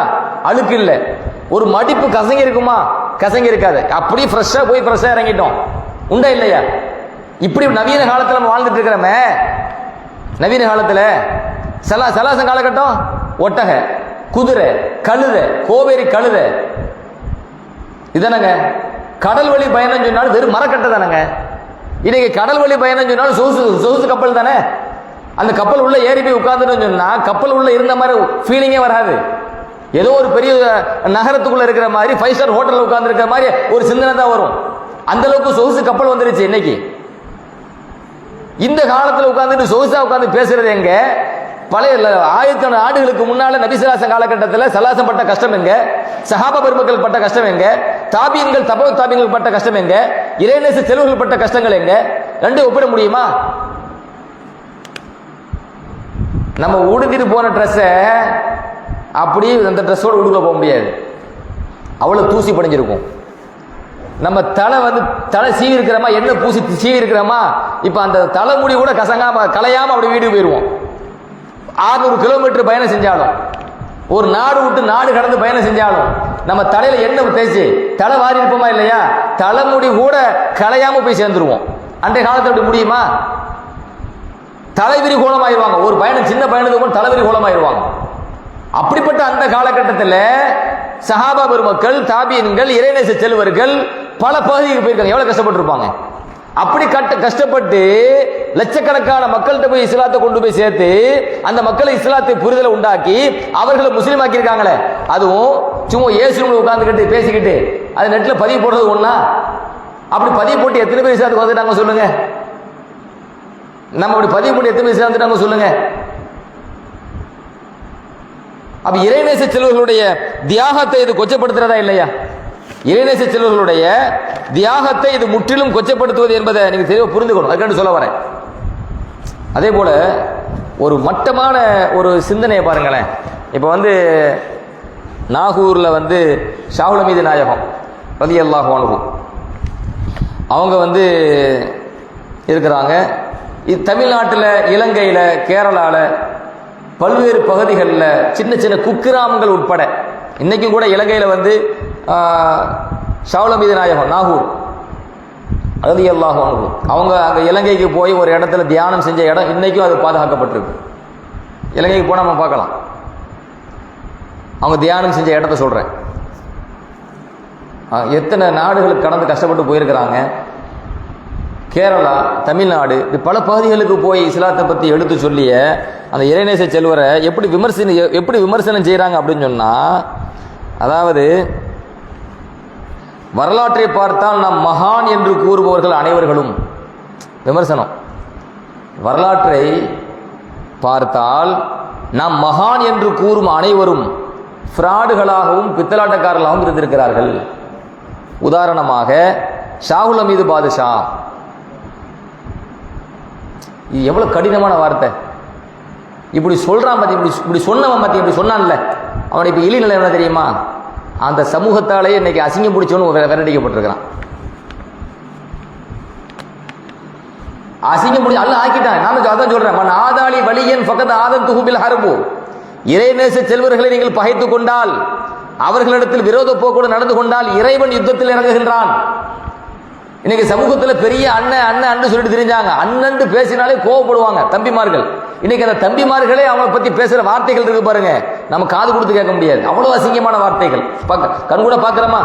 அல்ல பார்க்க வச்சானா? காதல கேட்க வச்சானா? அவ்வளவு ஒன்னா நம்பர் அசிங்க பிடிச்சா பார்க்கலாம், பார்த்துக்கலாம். இது நம்மளா அவனுக்கு துருவி துருவி ஆராய்ச்சி பின்னாடி போகல, அவனு ஆட்களை துருவி துருவி ஆராய்ச்சி மட்டும் சொல்றாங்க. அந்த அண்ணன் செய்தான் தான் சொன்ன வார்த்தை. உலகத்தில் மகான்கள் சொல்றாங்க, ஆனா அவங்கள பார்த்தீங்கன்னு சொன்னா ஃப்ராடுகளாகவும் பித்தலாட்டுக்காரர்களாகவும் தான் இருந்துள்ளார்கள். உதாரணத்துக்கு சொல்ல வேண்டும்னா ஷாவுல மீது இவர்கள் எல்லாம் எப்படி ஃப்ராடு, எப்படி அதுக்கு என்ன உதாரணம் சொல்றாங்க? ஃப்ராடு உதாரணம் சொல்லணுமா இல்லையா? ஆதாரம் வைக்கணுமா இல்லையா? ஒரு ஆள் மீது குற்றச்சாட்டு வைக்கிறாங்க, தகுந்த ஆதாரம் வைக்கணுமா இல்லையா? நீ என்ன ஆதாரம் வைக்கிறேன் அப்படின்னு சொன்னா, இவங்க எல்லாம் நிக்காக செய்யாம சுன்னத்தை பேணாம வாழ்ந்துட்டாங்க. இது ஒரு குற்றச்சாட்டான் கேட்கிறேன். ஃப்ராடுன்னு சொல்லணும், பித்தலாட்டுக்காரன் சொல்லணும், அதுக்கு ஒரு ஆதாரம் வைக்கணுமா இல்லையா? ஒருவர் நிக்காக செய்யாமல் வாழ்ந்தார், அதனால அவர் பித்தலாட்டுக்காரரா? ஒருவர் நிக்காக செய்யாமல் வாழ்ந்தார், அதனால அவர் ஃப்ராடா? இப்ப இந்த குற்றச்சாட்டு வச்சா பாருங்க, அவன் நிக்காக முடிச்சவன் தான், எவ்வளவு பெரிய ஃப்ராடு உலகம் பார்த்துச்சா? இந்த இந்த குற்றச்சாட்டு வச்சாங்க, அவன் நிக்காக முடிச்சவன் தானே, அவன் புள்ள குட்டி மனை மக்கள் இருக்கத்தானே செய்யறாங்க. ஆனா எவ்வளவு பெரிய அயோக்கியன், எவ்வளவு பெரிய ஃப்ராடு, எவ்வளவு பித்தலாட்டுக்காரன். ஏன் அப்படின்னு சொன்னா, இந்த வார்த்தையை இறைநேசர்களுக்கு பயன்படுத்தக்கூடாத வார்த்தை. அந்த வார்த்தையை பயன்படுத்தினால மிக கேடு கட்டவன அல்ல உலகத்தில் மாத்தி காட்டினானா? பொதுவாக ஒன்று விளங்கிக்கங்க. அதாவது டக்கு டக்குன்னு அவங்க குர்ஆன்ல இருந்து ஆதாரம் கொண்டு வந்துட்டாங்க, ஹதீஸ்ல இருந்து ஆதாரம் கொண்டு வந்துட்டாங்கன்னு பார்க்காதீங்க. மார்க்க விரிவான ஒரு கடலுங்க. ஒரு சில வார்த்தை மட்டும் சட்டம் அல்ல. இவன் என்ன கொண்டு வந்துட்டான்? மன் ரகிப அன் சுன்னத்தி ஃபலைஸ மின்னி. யார் என் சுன்னத்தை புறக்கணித்தாரோ அவர் என்னை சார்ந்தவர் அல்ல, நபி ஸல்லல்லாஹு அலைஹி வஸல்லம் சொல்கிறார்கள். ஆதாரபூர்வமான ஹதீஸில் வருகிறது. அபு நிக்காஹ் என்பது நபியுடைய சுன்னத்தா இல்லையா? அதை அவர் புறக்கணிக்கிறாரா இல்லையா? அதனால அவர் ஃப்ராட் என்று சொல்கிறேன். சுத்தி வளைச்சு பேசுறது. நான் என்ன சொல்றேன்னா, எல்லா மனிதரும் ஒரே தரத்தை சார்ந்தவர்களா? மனிதர்கள் ஒரே தரமா? சரி, இந்த சட்டத்தை நீங்க புரிந்து கொள்ள வேண்டும் சொல்ல வரேன். நீங்க மனிதர்களை நான் ரொம்ப சுருக்கமான வகை மட்டும் சொல்றேன், இது நீங்க தெரிஞ்சு இன்ஷா அல்லாஹ் நான் முடிச்சிடுறேன். அதாவது 7 வகையினர், இது சுருக்கமான வகை தான். 7 வகையினர் மனிதர்கள் இருக்கிறாங்க. ஒவ்வொருவருக்குமே நிக்காஹுடைய சட்டம் மாறுபடும். ஒவ்வொருவருக்குமே நிக்காஹுடைய சட்டம் மாறுபடுங்க. அதுல சில பேர் நிக்காஹ் முடிக்கிறது முஸ்தஹப்பு. யாருக்கு முஸ்தஹப்பு தெரியுமா? நிக்காஹ் முடிக்கிறது சுன்னத்து தெரியுமா? திருமண ஆசை இருக்கணும். ரெண்டாவது, திருமணம் செஞ்சிட்டா மனைவிக்கு செலவு காசு கொடுக்கணுமா இல்லையா? வச்சு காப்பாற்றணுமா இல்லையா? மகர் கொடுக்கணுமா இல்லையா? அந்த பொருளாதார வசதி இருக்கணும். இந்த இரண்டும் இருந்தா தான் அவருக்கு நிக்காஹ் முடிக்கிறது சுன்னத்து. திருமண ஆசை இருக்கணும். ரெண்டாவது என்ன? பொருளாதாரம் இருக்கணும். மனைவியை காப்பாற்றுறதுக்கு, இப்ப குழந்தை பிறந்தா பிள்ளையை காப்பாற்றுறதுக்கு பொருளாதாரம் இருக்கணும். இந்த இரண்டும் இருந்தாதான் அவருக்கு என்னது? நிக்காஹ் முடிக்கிறது சுன்னத்து. சரிங்களா? ரெண்டாவது, ஒருவர் திருமண உடல் தகுதினா இருக்குது, உடல் தகுதி, திருமண தகுதி, திருமண ஆசனா இருக்குது, பொருளாதாரம் இல்லை, மகர் கூட அவர்கிட்ட கையில காசு கிடையாது, மகர் கொடுக்க கையில காசு இல்லை, எப்படி கல்யாணம் முடிச்சு அவரை வீட்டில் வச்சு வாழ வைப்பாரு? எப்படி அவங்களுக்கு சோறு போடுவாரு? எப்படி அவங்களுக்கு ட்ரெஸ் வாங்கி கொடுப்பாரு? நஃபகா இருக்குது, கிசுவா இருக்குது, சுகுனா இருக்குது, இருப்பிடம் இருக்குது, வசிப்பிடம் இருக்குது, உடை இருக்குது, உறைவிடம் இருக்குது. இது எதுவுமே கொடுக்காத சக்தி இல்லைன்னு சொன்னா உடல் தகுதி மட்டும் போதுமா? திருமண ஆசை மட்டும் போதுமா? மனைவி காப்பாற்றுறது கையில் பொருளாதாரம் வேணுமா இல்லையா? பொருளாதாரம் இல்லைன்னு சொன்னா இவர் கல்யாணம் முடிக்கிறது மக்ரூஹ். இது கல்யாணம் முடிக்க கூடாது, மக்ரூஹ். ஏன் மக்ரூஹ்? இவர் கல்யாணம் முடிச்ச ஒரு பொண்ணு வாழ்க்கையை நாசமாக்கிடுவார். அப்ப இவருக்கு திருமண ஆசை, உடல் தகுதியில் இருக்குது. அப்ப இவர் தன்னை பாதுகாக்கணுமா இல்லையா? தப்பு செஞ்சிடக்கூடாது. திருமணம் ஆனா ஒழுக்கமா வாழ்வாரு.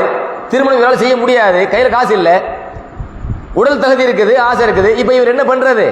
அதுக்கு தான் பெருமானா ஸல்லல்லாஹு சொல்றாங்க, யா மாஷர ஷபாபு மன் இஸ்ததா மின்கும் அல் பாஅ ஃபல்யதஸவ்வஜ். நபி ஸல்லல்லாஹு, வாலிப கூட்டமே, உங்களில் யார் திருமணம் முடிப்பதற்கு சக்தி பெற்றிருக்கிறார்களோ அவர்கள் திருமணம் முடிக்கட்டும். ஏன்? அது கண் பார்வையை பாதுகாக்கும், உள்ளத்தை பாதுகாக்கும், தவறிலிருந்து உங்களுடைய மறைவிடத்தை பாதுகாக்கும். நீங்க பத்தினித்தனமா வாழலாம். ஒமல்லம் எஸ்தத்தி, யாருக்கு சக்தி இல்லையோ, உடல் ரீதியா சக்தி இருக்குது, பொருளாதார சக்தி யாருக்கு இல்லையோ, அலைஹி பிஸ்ஸௌம், அவர் நோன்பு வச்சு தன்னுடைய ஆசையை அவர் போக்கிக் கொள்ளட்டும். நோன்பு வச்சுன்னு வைங்களேன், கெட்ட எண்ணங்கள் கெட்ட ஆசைகள் வராது. அதைத்தான் நபி ஸல்லல்லாஹு அலைஹி வஸல்லம் சொல்றாங்க. உனக்கு பொருளாதாரம் இல்லை, ஆனா உடல் தகுதி இருக்குது, திருமண தகுதி இருக்குது. பொருளாதாரம் இருந்தால் கல்யாணம் முடிக்க முடியும். பொருளாதாரம் இல்லை என்றால் கல்யாணம் முடிக்க கூடாதுங்கிறாங்க. ஃபஅலைஹி பிஸ்ஸௌம், அவர் திருமணம் முடிக்க கூடாது, நோன்பு வச்சுக்கட்டும். ஃபஇன்னஹு லஹு விஜா, ஏனென்றால் அந்த நோன்பு என்பது அவரை பாவத்திலிருந்து பாதுகாத்தும் கேடயம். அவருக்கு கெட்ட சிந்தனையை கொண்டு வராது, தப்பு செய்ய விட்டுறாது, அது அவரை பாதுகாத்துக்கிட்டே இருக்கும். அதனால அவர் நோன்பு வச்சு தன்னை பாதுகாத்துக் கொள்ளட்டும் என்று பெருமானார் ஸல்லல்லாஹு அலைஹி வஸல்லம் சொன்னாங்களே. எல்லாத்துக்கும் திருமணம் முடிக்க சொன்னாங்களா? எல்லாரும் திருமணம் முடிப்பது சுன்னத்துன்னு சொன்னாங்களா? நபி ஸல்லல்லாஹு அலைஹி வஸல்லம் ரெண்டு வகையா பிரிச்சுட்டாங்க. யாருக்கு திருமணம் முடிக்கிறது சுன்னத்து, யாருக்கு திருமணம் முடிக்கிறது சுன்னத்து இல்லைன்னு. ஒருவருக்கு பொருளாதாரம் தான் இருக்குது, திருமண ஆசை இல்லை, அப்படி வைங்க. இவர் கல்யாணம் முடிச்ச பொண்ணு வச்சு பாதுகாப்பாரா? பொண்ணு நாசப்படுத்துவாரா?